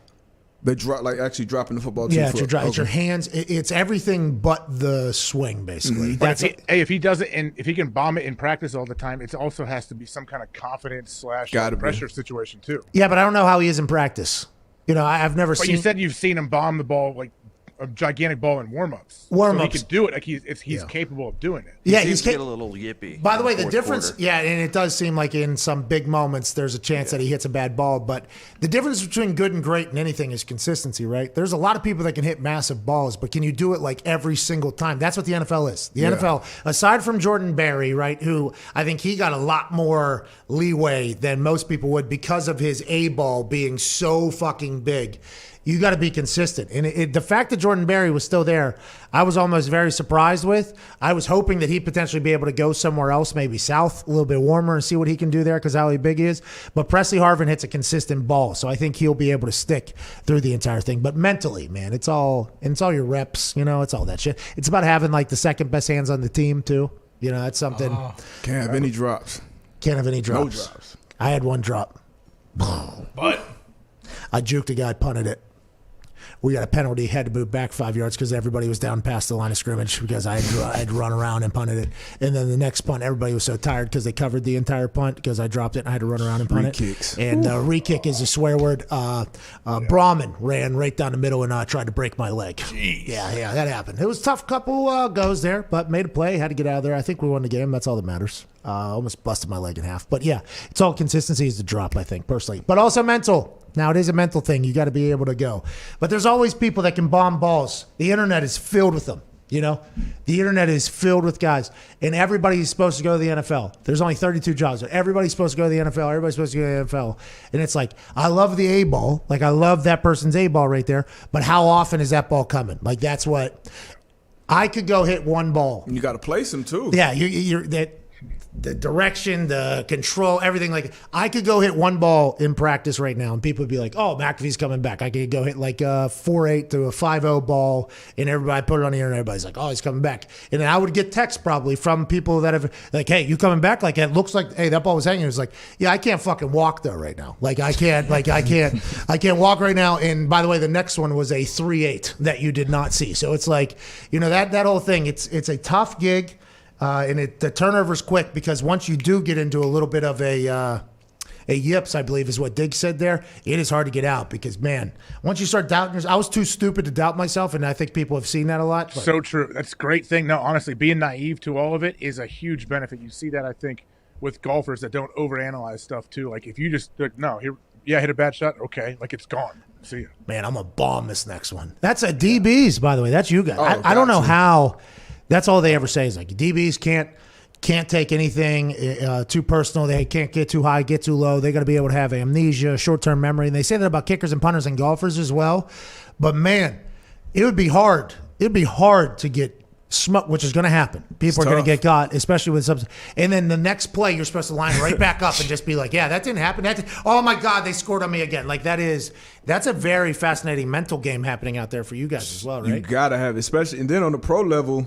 Shit, for most of us, that's the first time you fail or struggle. Honestly, high school, you dominate. College, you dominate. You may have a bad game here or there, but in the NFL, that'll be the first time you can have, 2 to 3 back-to-back bad practices, maybe 2 bad games.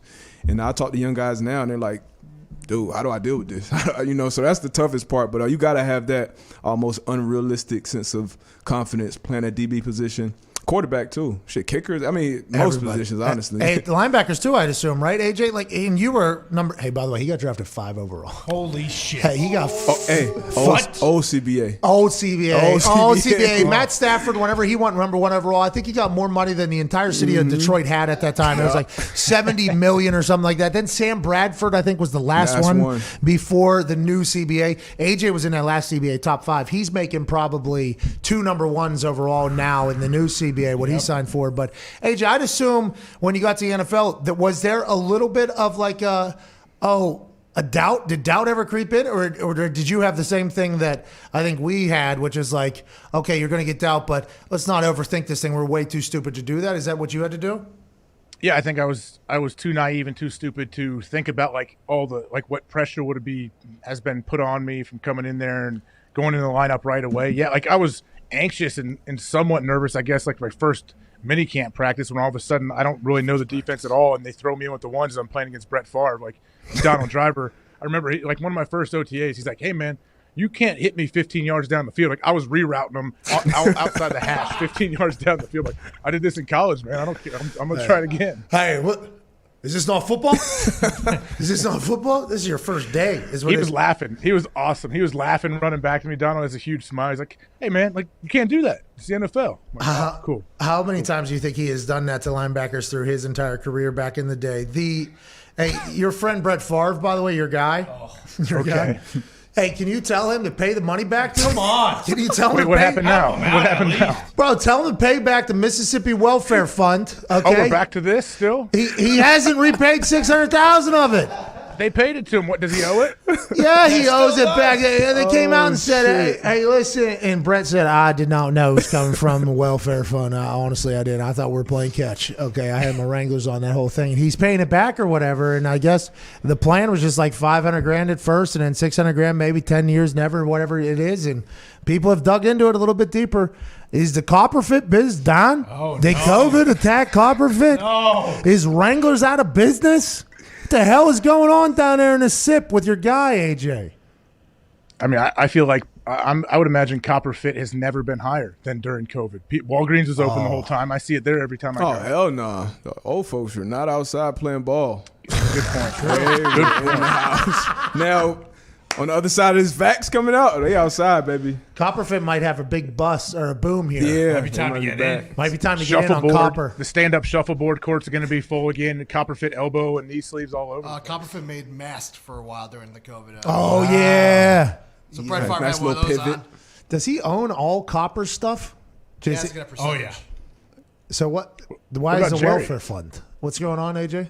Or what about Jerry? He's in on one of the commercials, too. Jerry who? Jerry Rice. Does he have some equity in the company? He's tailgating. He's too busy tailgating. Let's get to a break. He's too busy tailgating. A lot of people thought he was potentially an answer to one of the questions today on the Ticker Trivia. Yeah. He was not the shortest interview, but should have been. You had Jay Rice on the show? Out of respect. I have a lot of respect for Jerry Rice, okay, for what he did on the football field. He's the MVP of tailgating. Just not Rice Road. But what you're talking about there, what AJ just referenced and with the boys, I mean, I thought he's Mount Rushmore, worst conversations we've ever had on the show. Mount Rushmore, top 4 for sure. You got to respect him on the field. When I saw Jerry, this is when I lost some respect for Jerry. When he had that damn chicken wing on his face mask in the Popeyes commercial. Man, you set us back a little bit right there, Jerry. I didn't see this. I don't think I saw my God. I'm going to send it to you, AJ. I'm going to send it my to you. God. So you said it's the greatest top 5 greatest football player of all time. Come on, Jerry. Jerry. A wing mask. What if he got $5 million? What if you got $5 million, AJ asked? Yeah. $5 million? That's what AJ said. What if you got $5 million? I'll throw a thigh on there. Come on, Jerry. All right, let's get to a break. He was not an answer to today's show, although we are all fans of what Jerry did for the NFL. We appreciate you, Jerry. Thank you, Jerry. Appreciate you, Jerry. Our show. Oh, no. Hey. See, but Nick actually just sent me the picture. This is real? This is not like the Onion? That was a national commercial. Yeah, I've seen it before too. Yeah, How did I missed this? Yeah, I don't know how you did, to be honest. I wish I missed it. Well, that's because you were in the internet looking for toxic stuff. That's what you do. We'll hit on that on the other side of this break and phone calls as we wrap up this Feel Good Friday. Shout out CBDMD. Make sure you're paying attention. Hashtag PMS15K. Ticker trivia. Question 5, I believe, is still out there. I assume since this is the first day we did... No, it'll piss people off who've been watching from the beginning. Can't show them again. Can't do it. Nope. But there's probably a lot of people who have heard about this that have potentially come over who maybe missed questions 1 and 2 and that we've never done this before. There's playbacks. Tough. Playback. Oh, playback. People can play back. Yes, yeah. Okay, so go back and get the first 4 questions. One's in the first hour. There's 2 in hour 2. And then there is, I think, 1 that has happened so far in this hour. And then there's 1 more to go. You could go back and search for that, by the way. $15,000 up for grabs. Must use hashtag PMS15K. Ticker trivia, and tweet out your answers 1, 2, 3, 4, 5 after the 5th question is shown, which has to happen within the next 30 minutes.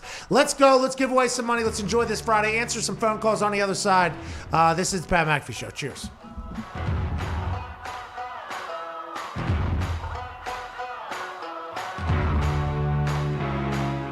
Just checking your availability. If you're in Indianapolis now, did you get to Buffalo? Yeah, I got a plane that's supposed to take me down. It's a game day anyways, so I could definitely have it go to Buffalo first. How long is the flight from Indy to Buffalo? You can find us a plane for like 4 o'clock. I think that'll be perfect. It has to be there's depart around 5:30. Okay, do we have any other, can you find any other planes that can get us out of here earlier than that? I was just asked if I could appear in Buffalo within the next 4 hours to basically do the show on Fox tonight. Okay, I'll call you back. You know what I'm asking for? Yeah. All right, so he's going to call Jim Irsay and see if I can just use Jim's jet. He's calling me back shortly, but just start packing. Hey. You're the absolute best. Does this sound like a potential yes you're saying? He's the fucking best. I would be so thankful. Hey, this is really cool. I don't know how many billionaires would do this for people that have worked for them in the past. This is awesome, and I can't thank you guys enough. Can I take a kendo stick to his back? We'll talk about it when you get here. All right, I appreciate you, man. Hey, let's break the fucking internet tonight. What a hilarious life. We are live on Fox in 6 hours and 35 minutes. 3 hours of sleep, no clue what the storylines are. Just fucking let the nuts swing, bro. Let's just go out there and have a good time. Plane company. I know. Here we go, boys. All right, we'll talk SmackDown tonight. This is going to be a night we're going to look back on and remember. And then we're going to hop on a plane and head to Memphis for College Game Day.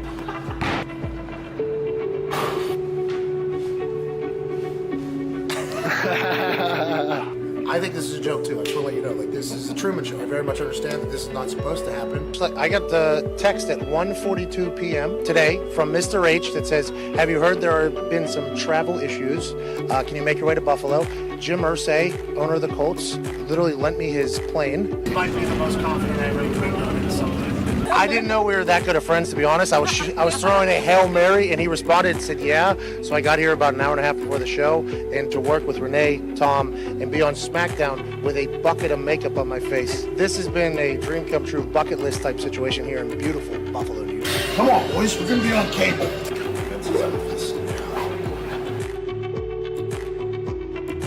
Here by Pat McAfee, replacing our guest commentator Aiden English. No sleeves in, George. Good to see you. It feels good here in Buffalo. I got a text from the game, a cerebral WWE official. He said, hey, you might have heard about the travel issues. Can you make it to Buffalo? I said, absolutely. What a magical evening it is, November 1st, 2019. I mean, let's be honest. The Marine was a heater. You know what I mean? I mean, he's a great actor. He was great on The Real World. He was great on all of that. Oh. Tegan, no!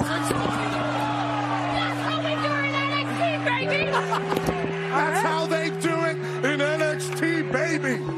Almost took me out holding another grown lady in the air. November 1st, 2019, greatest SmackDown in the history of SmackDown. Pat, you joining us? It might absolutely be correct the way things have gone here tonight.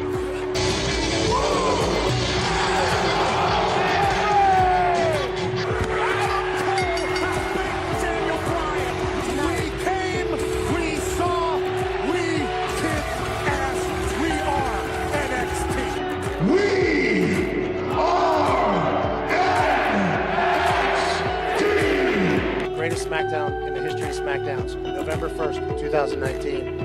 It's documented. I had a good time out there, man. I had no idea what was happening, so it was really just natural reaction to everything. It was awesome, dude. That's a real bucket list thing. Game day bucket list. This is like complete bucket list. 2 in 1 week. Oh yeah. Got a horseshoe shoved up my ass, and a horseshoe owner lending us a plane. Are you kidding me, dude? Give us a call at 888-MAD-DOG-6. Pat wants to hear from you.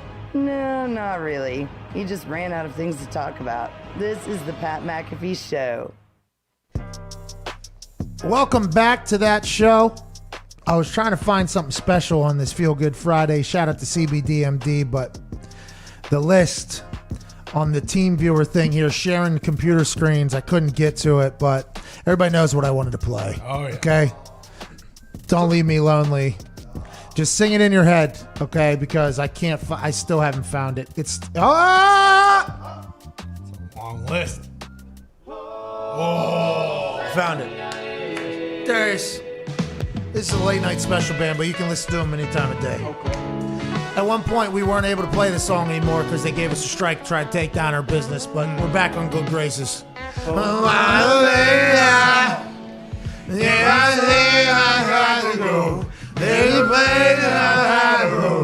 Oh, we don't know the words either, Darius. I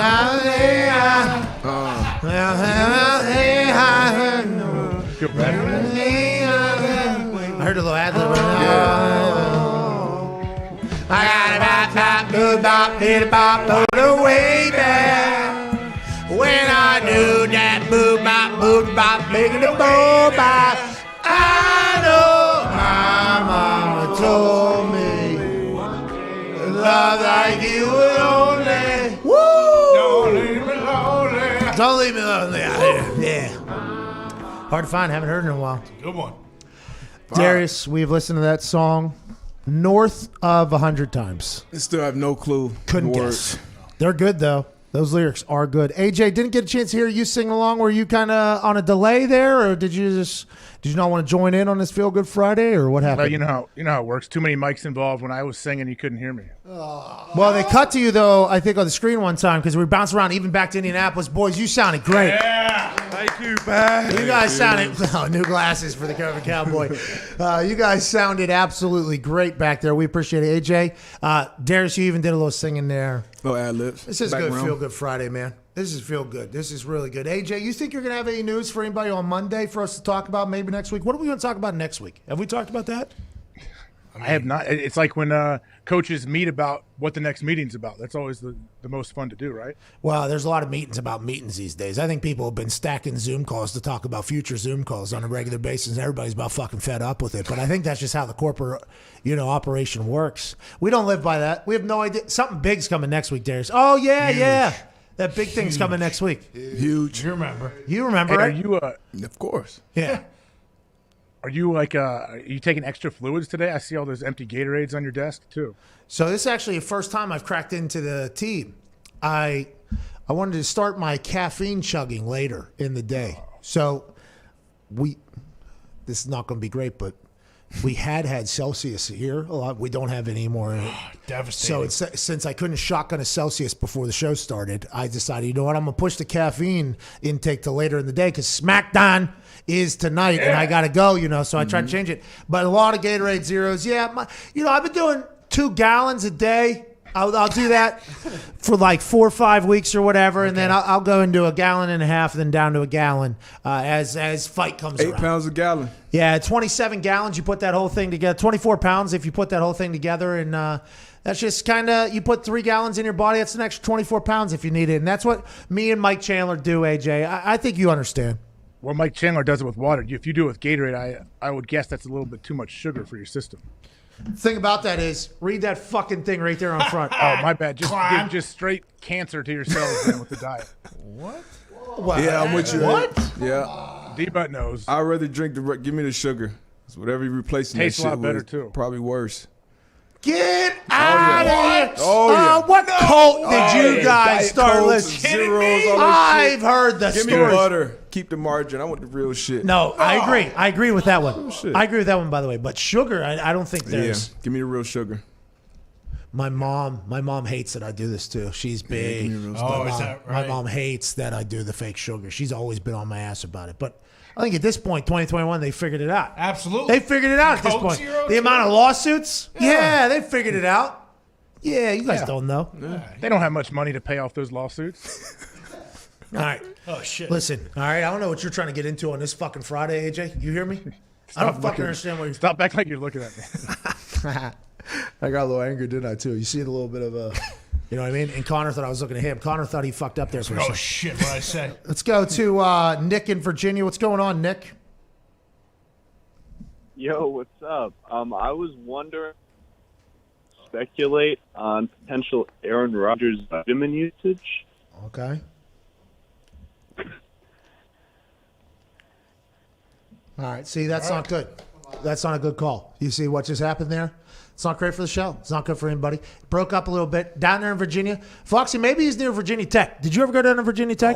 Nope. It is out in the middle of nowhere. Hey, you are out. At Blacksburg, right? Yeah, you are out in the middle of nowhere. Hills, it is. You're way out. And I went Morgantown, West Virginia, by the way, out in the middle of the hills.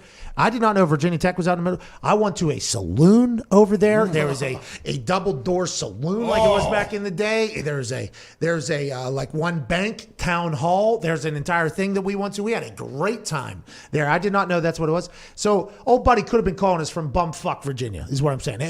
The service could have been bad. That could have happened. But him saying, was he asking about Aaron Rodgers smoking dope? I think so. Vitamin usage is what I heard from his initial sentence. Yeah, I don't know. AJ, he smoked dope? I have no idea. He said a couple times that during the Aaron Rodgers Tuesday, it's just a plan. But now, was he saying that for other people that he is potentially friends with and he's like ally advocate? Potentially. Or is he potentially smoking dope? I don't know. I would like to. Is Aaron Rodgers smoking dope? Whoa. That's going to lead off the show on Monday morning. I know, right? Could you imagine fucking Skip Bayless if it came out that Aaron Rodgers smoked dope? Oh, Colin Cowherd, by the way, he would just, I don't want my quarterback smoking dope. I loved Aaron. I just don't want him to. Stay off the weed. Stay off the weed, Stephen A. Stephen A's entire take, though, I think people misunderstand. Because before that entire thing, he goes like, hey, listen. He's like almost like, weed's cool with me. It's all this. But the rules of the leagues that you guys play and say you can't do it. So you got to stay. That's like his entire take, basically. Which makes sense. Which makes, by the way, it's a fair assessment because that is real. But now that the NFL has basically been like, it's going to be the first 2 weeks of training camp. That's when it's going to be figured out. We're shortening down the window. I think. Oh, that's when they tested now. Yeah, they moved it off of 420. Okay. So it was there for a while, 420 to first week of training camp, remember? Yeah, but it was, I mean, if you got caught, like if you pissed dirty, like you had a problem. You're an because idiot. you knew the time frames. Like, I knew, okay, my birthday's March 18th, so I knew, all right, it's kind of around the cutoff time. This is celebration. Where I put the dope down. Yeah, this is it. And by the way, for you, with next to zero body fat, I think you could have stopped in like April 14th or something. Yeah, but it wasn't worth the risk. Hey, you should have seen him peacocking around here earlier, AJ. Oh. Took his shirt off over here. Bullshit. Peacocking around. This guy, hey, I think he could go fight if he had to right now. I think he'd go 25 minutes if he had to right now. You look like you're in better shape now. 25 minutes, hell no. You look like you're in better shape now than I think I've ever seen you. Is this a full? Slim. Is it a Slimming full? up. Oh, slim. Eating a little better. What are you trying to say? He wasn't in shape before? No, he was. Like I know. He actually has like. Him he's the best shape of his life. That's what I'm saying. He was a professional football player for a long time. That's what I'm saying, though. Like, if you, I've seen photos of you, the one where you're flipping off your fucking coach or whatever, terrible role model. Okay. Right? Now what you're doing? No, not exactly, but yeah, continue your story. But what I'm saying is, I can guess what you potentially, if you showed up at this house with a 10-pack and like a full rip thing, I'd be like, AJ, you seem to look a lot better now than you fucking did when you were playing. Like, you seem to be in the best shape of your life. That's kind of what happened with Darius. I was like, holy fuck. This is AJ, by the way. This is the most famous photo of him. If your face had a little bit more definition and like the jawline was as super as it was and you walked in here, I'd be like, hey, you're in better shape than What you were. they fine you for? Yeah, how much what you get they fined? hit you for? I think 10K. It's a 10 piece. Did you fight it?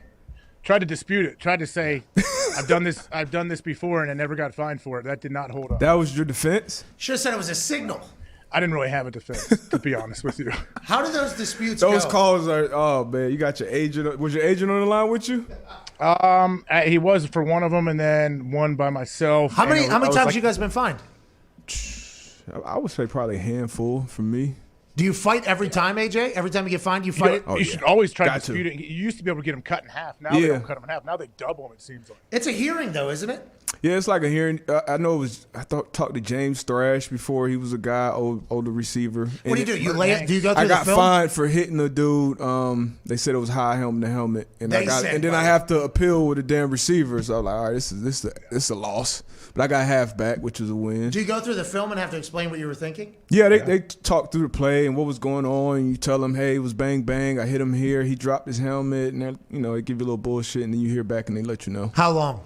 How long is the I'll probably say 15 minutes maybe. And they don't make the decision there. They say, you'll hear from us? That's awesome. It's not like a decision right there. Like, all right, you made a case. You want to get fined $5 to $10 grand a day?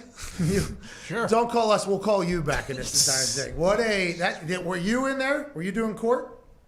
I've had to, yeah. I remember one of the times I got fined for head-to-head contact. It was a game where they threw like a slant, and I was sitting like in zone coverage. I turned, and the receiver was right there on me, and he lowered his head, so naturally I lowered mine, and we had like straight crown of our helmets hit, and it was super bang bang, and I got fined for it. I'm like, first off, he should be fined for it too if I am. Now they've changed the rules though that they can be fined for doing that. But I remember telling him like, well, look, what can I do here? Like, I wasn't trying to hit him helmet to helmet, but he kind of lowered his head into mine. Like, we don't care about intent. Does not matter when it comes to your fines. Like, all right, cool, give me the full fine. I hung up.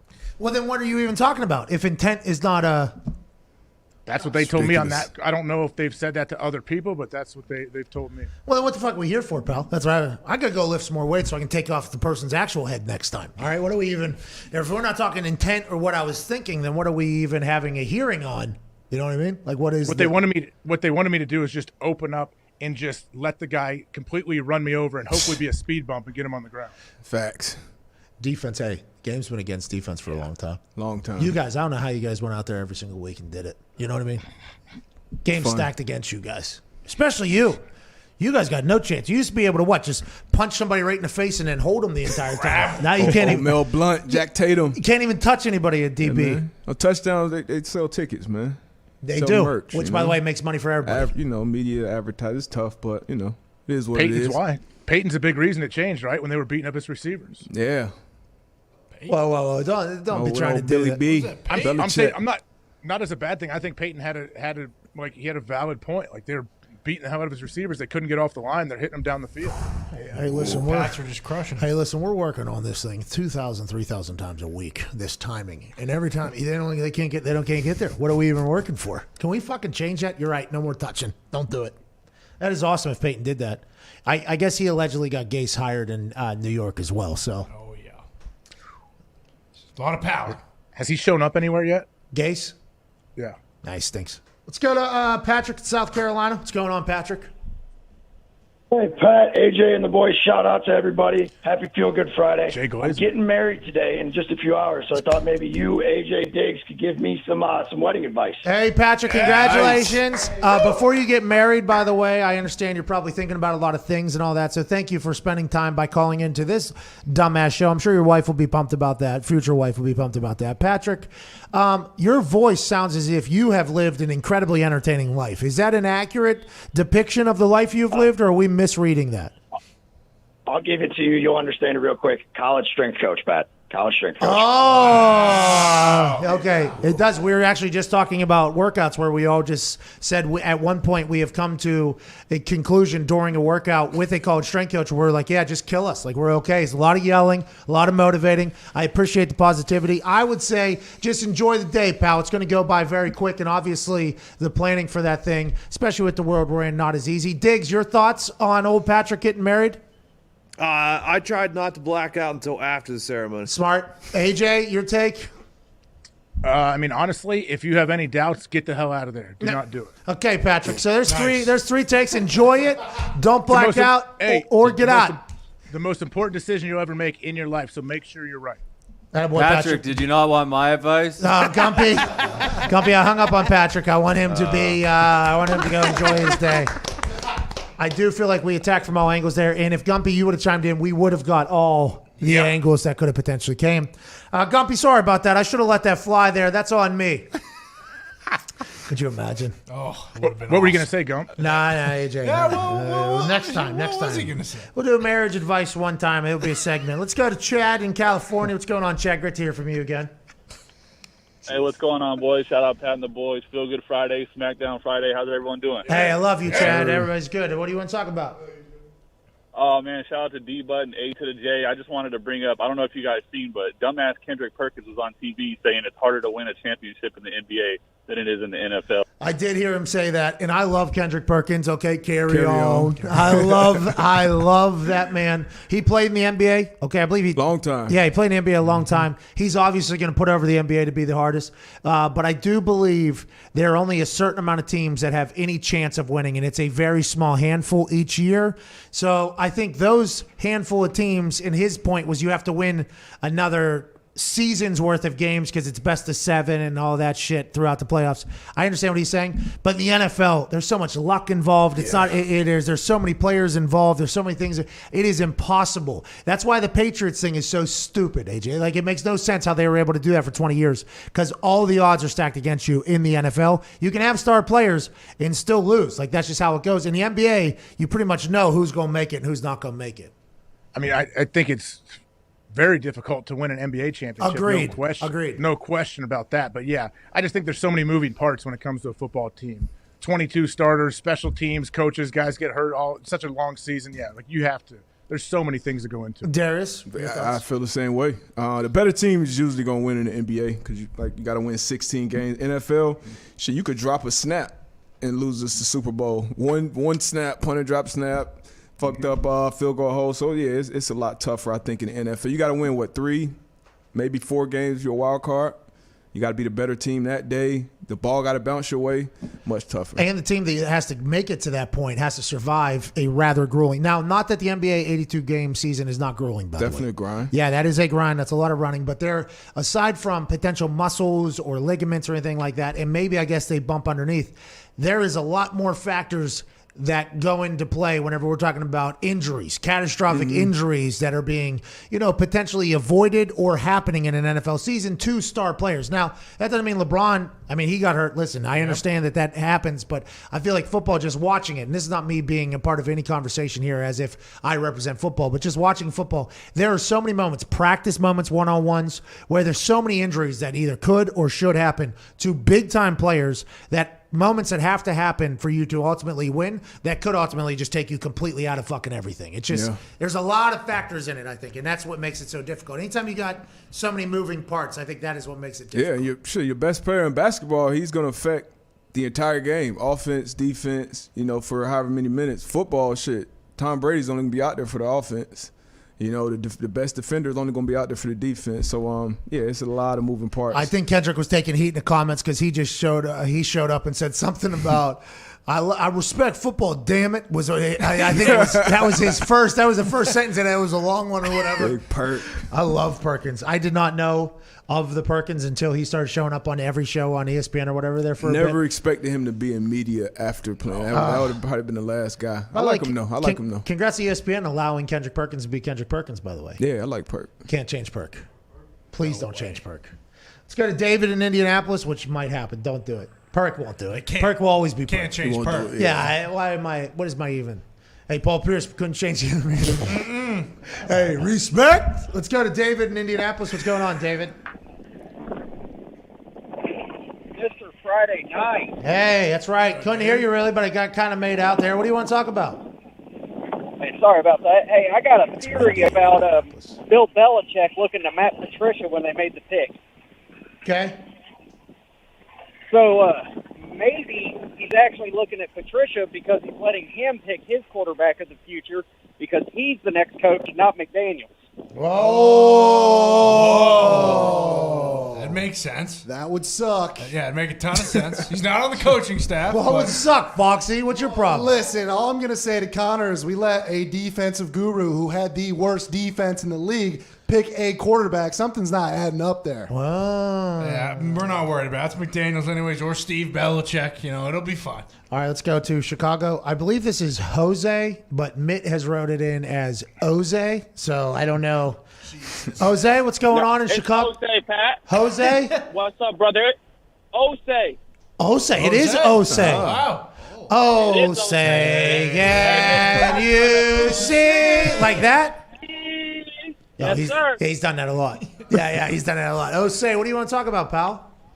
What's up, brother? I just want a quick shout-out to you, the boys, and a quick shout-out to Zito. Fair down. I have two quick questions. How good do you think Justin Fields will be? Because we all know that Andy Dalton's going to go like 1-3, and then he's going to come in halfway through the season and then save us. And then another question another question is, how many Super Bowl rings would it take for you to get for your fingers to look like AJ right now? I think one, by the way. I think that is what happened with AJ as well. You like Justin Fields a lot, right, Darius? Yeah. You watch a lot of film on all these guys because of the Pro Football Focus. You were going on to a draft spectacular show with the nerds of football that have watched it. You had to do your research. Justin Fields, you like him a lot. I like him. You think he wins in Chicago? You think he's a winning NFL quarterback potentially? I mean, there's a lot that has to go into that. Yeah, eventually. Definitely needs the cast around him. Not a big fan of Nagy.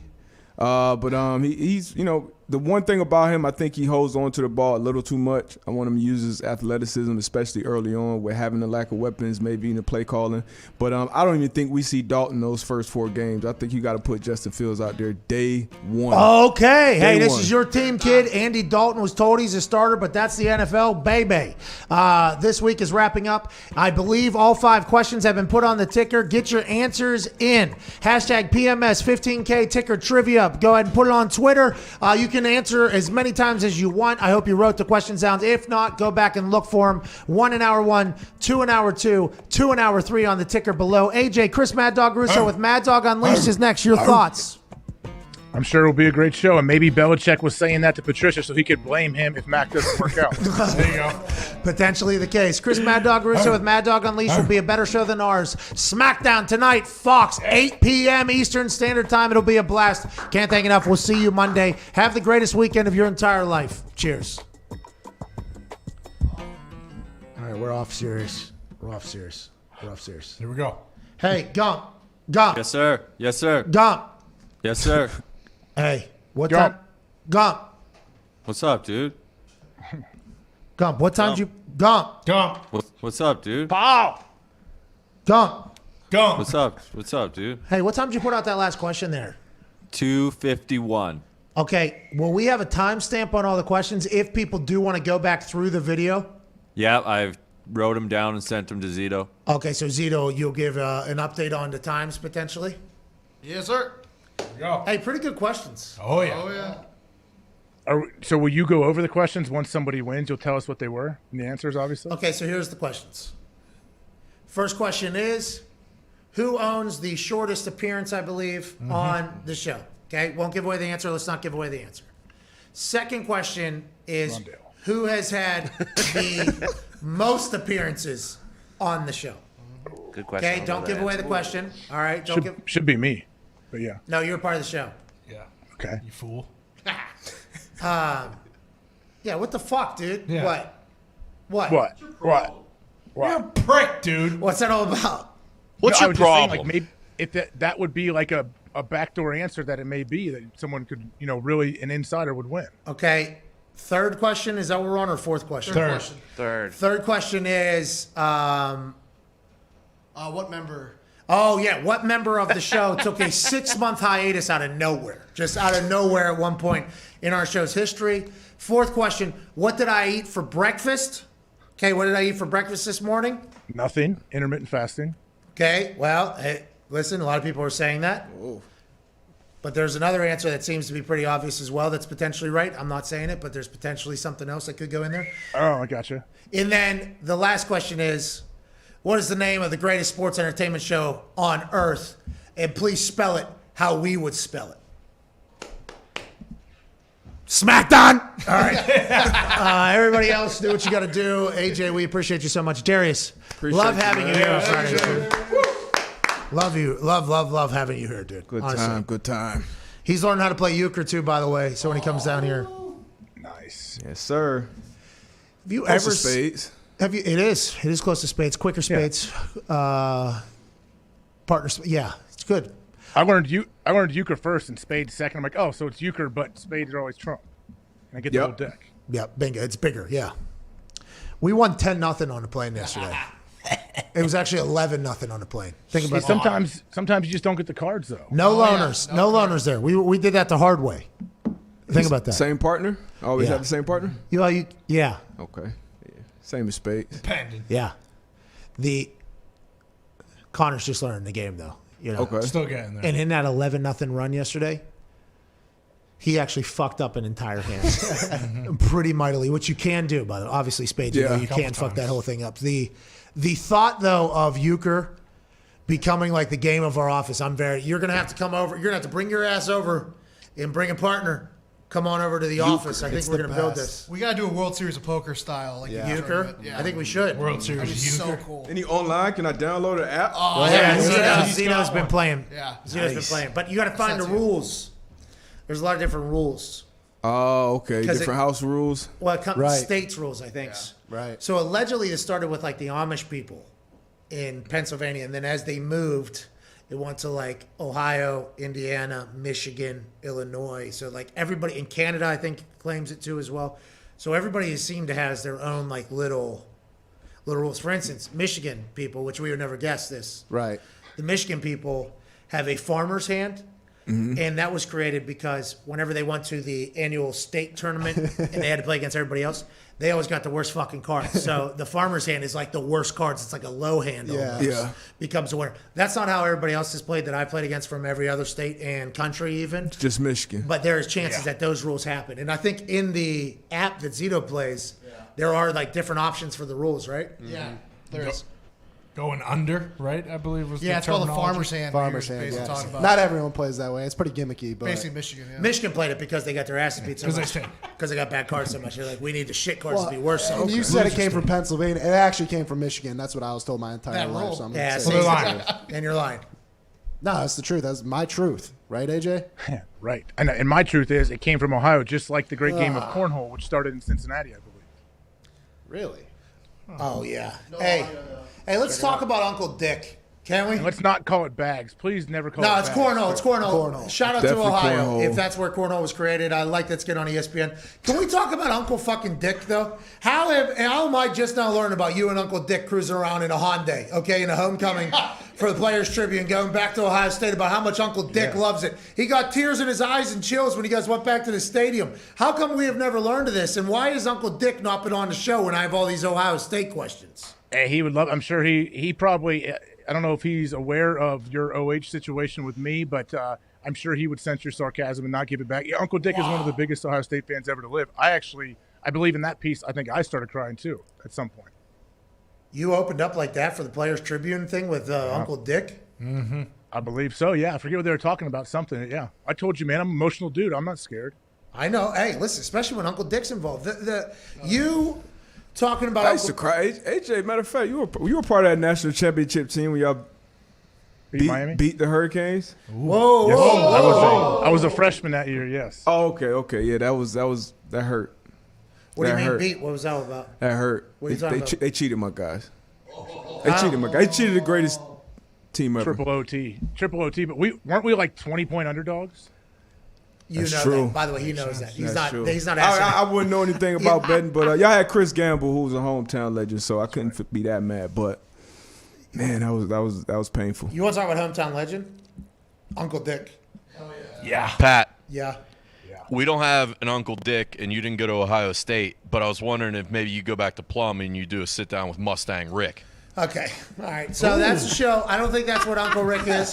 Okay, I don't think. I just want to. What Nick thinks is not what I think. Okay, shout out Mustang Rick. Okay, Mustang Rick is a dedicated fan to Plum High School. All right, but this is a very different situation. Don't worry about it. Don't worry about it. Nick, you are. Nick, what's wrong with you, dude? Answer the question, Nick. A lot of things, but I don't understand why you're reacting this way. Mustang Rick is the biggest Plum Mustang fan on earth, okay? And The biggest. Well, then there's that guy with the Fergo, with the cat and the large. We had some loyal fans back here at the high school. Yeah, there was a cat guy. His name's Furco. Frank Furco. Yeah, Frank Furco. He's a billionaire. Somehow he rented out. He owned a property right across the street from Oakmont East Golf Course, which is the cheap version of the Oakmont PGA course, and the Open would come every year. This dude somehow had all the land and just sold parking for everybody. Genius. For the entire weekend. He would make more money off of that, off of one weekend of work than I think anybody else in Plum, I think, at that particular point. That guy was a diehard Plum Mustang fan. Was that the pudgy guy with the cat? Yeah. Pudgy the cat? Yeah, Pudgy the He cat. lives in a shanty, too, which was awesome. He was That humble guy. That cat was Didn't you say he was a nationally renowned. billionaire? Yeah. Yeah, he lived in Shea. He didn't spend. He's not a billionaire, by the way. We don't have any billionaires that live in Plum. So, that is, I think what Diggs was saying in comparison to the rest of Plum, that Dude, guy he had a was. helicopter. The guy was. He toured the country with his cat. And by the way, got on newspapers with his cat as they traveled the country. Yeah, I think he just paid people to put him in a newspaper. It was. Legend. I think he's dead. Rest in peace to him. Mustang Rick is not. But with that being said, Big Nut gets all the love for being the biggest Ohio State fan. I think in that piece that you did with him, I think Uncle Dick deserves a little bit of a shout out whenever it comes to who's the biggest Ohio State fan, AJ. I mean, I would agree with you 100%. He had his dog when we were kids growing up. We'd go over to his house, and when he would say Michigan, his dog would run and bark at the TV screen no matter what, at all times. That team from up north. And let's not forget that Uncle Dick got a chance to see you become an Ohio State legend. You know what I mean? How did you find this? How do you guys, how do you find this? This was a part of the part of the Uncle Dick thing. And the thought of, I know. How did you find this? That was like 3 years ago. Actually, that thing has 974,000 views on it with 4 comments and 5 likes. So we have a lot of questions potentially on the action of it. And those weren't the actual numbers. Okay, there might have been 7 likes or something like that and 14 comments. I forget what it actually was, but whatever the case was, 974,000 views. I was immensely bummed when I saw that I had never seen that before. Watch it this morning while I was getting ready. Got me all jacked up. Love Uncle Dick. And also forgot that number 5 overall pick, kid from Ohio, went to Ohio State. You were probably an icon in Columbus, Ohio, if I had to guess. Oh, my God. Your college life had to be awesome. And Uncle Dick was hopefully there side by side with you. Yes, he was able to partake in a lot of it, and his 2 sons, my cousins as well, giant Ohio State fans that, they had a great time. Did they buy your jersey? Is his last name Hawk? Is it Dick Hawk? Dick Newland. Dick Newland, okay. Go ahead. He married my mom's sister. Okay, awesome. Love Dick. Can you go to the full screen here? Whenever you guys walked on her, I still get chills. I still get misty-eyed. There's people that love teams, and then there's people that feel like this. Ohio State's lucky to have Uncle Dick around. Thank you, Uncle Dick. Hey, I guarantee you, if we need to clip this part and send it to him, I promise you, my Aunt Doris will text me. She'll be like, "Oh, he is bawling like a baby watching this. He'd be so happy." Was he bawling like a baby when the tattoo thing came out? Huh. Oh, I'm sure he was pretty upset. Yeah. Nice. What about when Urban memorial tree? Holy shit! You got a tree? Yeah, we're gonna talk about the tree. Everybody does. No, Everybody that's an All-American gets a tree, yeah. Oh, everybody that's an All-American. Okay, let me go ahead and dial it in a little bit more. 3 trees, bro? Hey, Jay. Hey. Incredible. We're lucky Legend. to have you on here, dude. Thank you, AJ. Got a tree in Columbus, dude? OH, bro. I planted a bunch of trees in my backyard, too, if that counts. Does Axel climb this tree? I've never physically been to that tree down there, actually. That's a lie. You should at least go autograph the trunk. It got moved. They moved it. It's called Buckeye Grove, where the trees are. You can't lift the roots and move it. What are you talking about? What the hell? What are they doing over there? Are they getting rid of tradition? No, I think it's just in a better spot now, I guess. You guess. You don't believe that. Did they talk to you about moving your tree? No, I mean, I'll have to check it out. I haven't been there. That's what I'm saying. Oh, you don't care about the tree. Got it. I can, as I'm answering stuff that you ask me, I can already know. Already know exactly what you're going to say to respond to. Oh, to bury whatever you do, to just kind of I'm here for it. You don't deserve it, by the way. You don't deserve it. You don't Stop deserve saying it. that. You don't deserve it. Is this the house? Is this Uncle Dick's house? Is this your house? It's my college house, man. That's where me and Mangold lived. You and Mangold lived in there? How's that? Did you guys do anything on the stoop there? Oh yeah, I had my grill chained to the pole there so it didn't get stolen, and my propane tank chained with another chain. Smart. And, yeah, we had lights out there. That was our porch. Mangold, my other buddy Johnny, and then Bobby took naps there every day. Yeah. How about couches? Did you have a couch on the porch? Yeah, we got it from Goodwill. Did you have to chain it to the porch? No, we didn't have a couch on the porch. No, we just had chairs. Big couch inside. Did your chairs have to get chained to the porch as well? No, if they got stolen, I'm not sure exactly how we got the chairs, but we weren't too worried about them getting stolen. So you stole the bike. Wow. Okay, a stolen bike. All right. It was more of a rotation. Like everyone just rotated chairs. Got it. The houses. In Morgantown, you see those chairs. They wouldn't get stolen. Actually, they would get lit on fire. They'd be see you later. Those things are gone. You got to chain your couch to your porch if this is a long-term relationship. If this is just short-term and you're just adding to the party, go ahead and leave it out there. You're doing what you got to do. But Morgantown was Baghdad for a while there. I mean, you guys had to come in there and play. I mean, it was fucking wild. And some batteries thrown. It was awesome, dude. That place was. It could never exist again, I'd assume. Could never exist again. Whenever Pat White was there, Steve, Owen, Darius, Reynaud, that whole crew. Whenever they were playing, and then Pittsnoggle and Gansey and Beeline and Alex Ruoff and Joe Alexander, in the basketball team had like a run, like Elite Eight, Final Four. I think they made the Final Four with Deshaun Butler, and whenever they came in there, John Flowers and some other people I'm going to forget that are not going to be happy because we did party together a lot. But that run with the lack of rules and intellect that was required to get into WVU, I don't know if they'll ever create that again. I was so lucky to be there. No phones. Were you there with JT Thomas? Oh, yeah. Yeah. JT, awesome. And Hogan. Oh yeah, Brandon Hogan. He was with me, and we were together in Carolina. Y'all got some characters out there. Hey, Brandon Hogan, one of my favorite players of all time. Yeah? Yeah, oh yeah. Love Brandon Hogan. Yeah, Hogan, solid dude. Wonder what Hogan's up to now. I do wonder the same thing as well. We had a good team. Everybody on the team basically kind of. Now, there's obviously some people that didn't do as much as I did or a lot of people did whenever it comes to the off the field.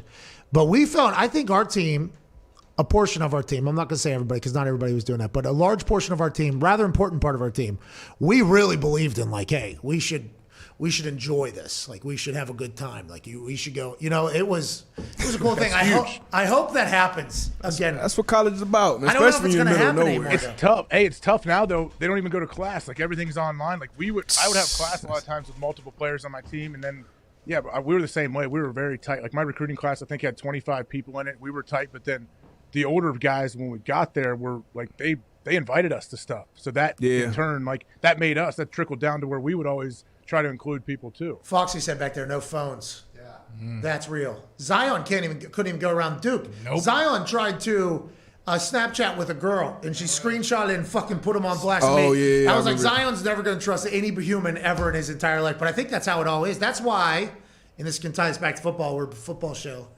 The fact that Trevor Lawrence has been like the guy for like 7 years at this point, that he hasn't fucked it up or completely lost his mind, I think is pretty impressive. Same with Justin Fields. They've been spotlighted for a long time. I assume Justin Fields can go around campus anywhere, do anything that normal people would do because they'd be captured and your entire reputation's potentially tarnished immediately upon finding out that you have a good time. It's like also a human. Yeah, that was one of the knocks, right? He like lived off campus by himself and like kind of stuck to himself for a while, off the field at least. Yeah, is that what they said? Yeah, remember because he wasn't a good teammate, and then Trey Sermon, the running back, came out and was like, I don't know where this is all coming from. Well, and some people thought that was potentially coming from Georgia. Some people that were potentially upset that he left Georgia. I mean, now next year for the draft cycle, we got to remember. Like, hey, look at, dude. It's all bullshit. Everything's bullshit. It's a minefield out Everything. there. All right, we got to get out of here. Go to SmackDown. Throwback night. I hope somebody won $15,000. I'm not sure if it's happened yet. Throwback shirt. Yeah, SmackDown. Available now. SmackDown. Throwback. What's throwback mean tonight? Hey, I don't know, dude. They don't tell me like anything. some old school. You got some old school guys. Bob Backlund get a knee walk in there. Are you going to call it? I don't know if Bob Backlund's doing anything tonight, but I'd be pumped. Dude. Hey, send me a text if you hear Bob's in the building. They don't tell me anything. Rightfully so. But I will text you if you hear Bob Backlund's in the building.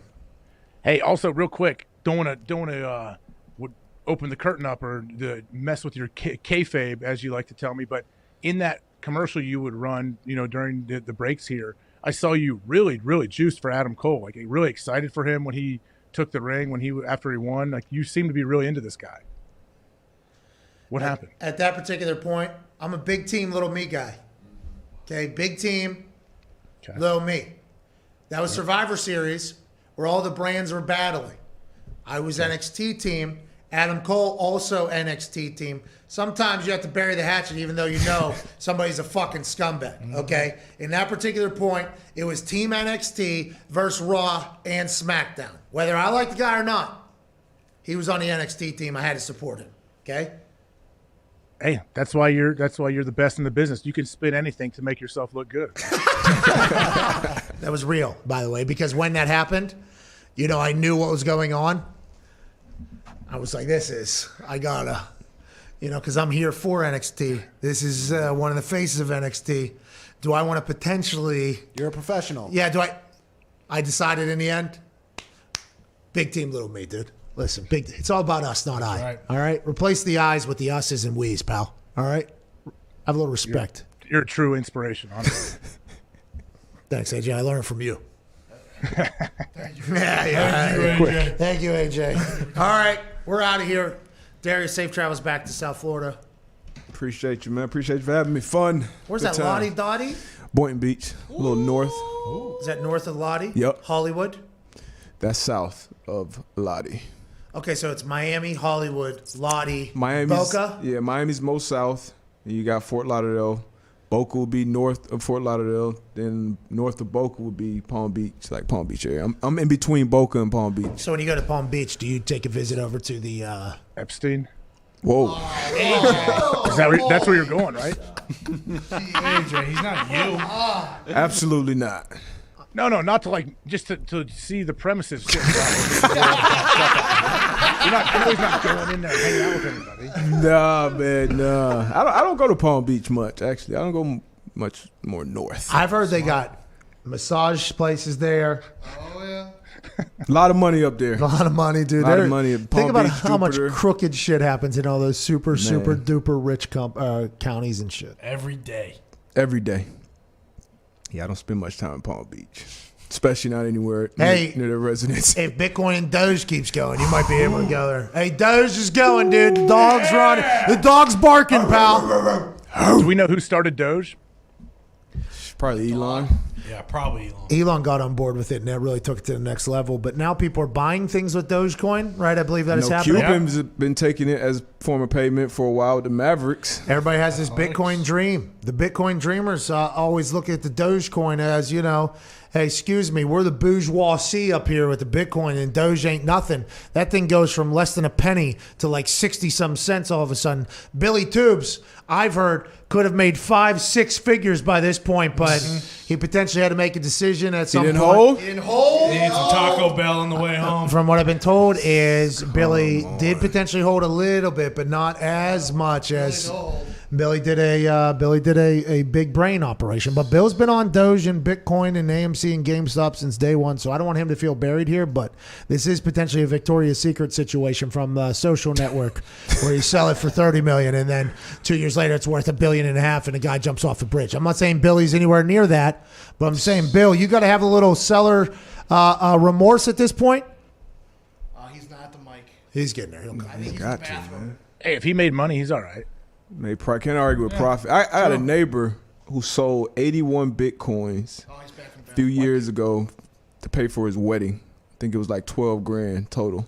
81 Bitcoin? 81 Bitcoins. Is he mining these things himself? No, yeah, 81. This was before, anybody. I got in 17. This was probably 2013, 14 when it was like whatever a share. Have you talked to him since? Yeah, I talked to him a lot. How's he doing? He's good, but I'm sure whenever he gets to it with his wife, it's like, this is his wedding, huh? Fucking awesome, huh? I do. $10 million wedding. What's that, $12 million? Jeez. Billy, Doge, you still in or you out? I'm not in anywhere near to the extent that I was at one point. I went back and looked at my my sell statements, and it would have been real nice to not have done that. It's okay, Bill. Hey, you did what you had to do. Nobody could have predicted this. Elon did, but nobody else could have predicted this. One of the founders of Doge sold about $1 million way back to buy like an old beat-down Civic. Thing broke down and would have been worth quite a bit of money at this point. $1 million Doge? Yeah. Jeez Louise. That's 67 mil, obviously. Damn. Doge is the same where people mine for it and there's a finite amount? I do not know. There's not a finite amount of Doge. Oh. You can just create them? Yeah, you just out of fucking thin air. It started off as a joke, like a joke coin. But, you know. Not anymore. Hey, these meme things, if something has value, it can be used in trade. And who depends what somebody's value is? It's the people that use it. So the Dogecoin value going up, I assume it will only remain going up if it continues to be the community behind it, just like Bitcoin, just like these NFTs. I mean, wow. There's NFTs going for sale from Gary V's doing drawings of NFTs, and he's selling these things. I mean, there's a full business around Ethereum. all this. Don't leave Ethereum out. That's the one. That's my favorite now. Who? Ethereum. What's that? That's It's right under Bitcoin. It's probably the second most held coin. Oh no, you're talking about Bitcoin Cash? No, not Bitcoin Cash. Ethereum is different, but that's like NFTs are kind of built off. It's kind of hard to get into, but Ethereum is one. Bitcoin, Ethereum, Doge. I'm a little afraid of Doge. Whoa! I'm a little afraid of Doge. No, I put my pinky toe in there. I got a little bit. Buy the hype, sell the news. I may sell it once he goes on Saturday Night Live. But Bitcoin, Ethereum, those are one that'll be around. Buy the for a while. hype, sell the news. What a line. Investor D-Butt, everything DB. Great performance. Shout out my man Brian. That was a $4.6 million wedding. Congrats, dude. That was fucking awesome, though. That's like an AJ Hawk wedding. All right, AJ. Cheers, man. Have a great weekend. We appreciate you. Have fun tonight, man. Good luck. All the boys back in Indy, thank you all so much. Thank you, Pat. Thank you, Pat.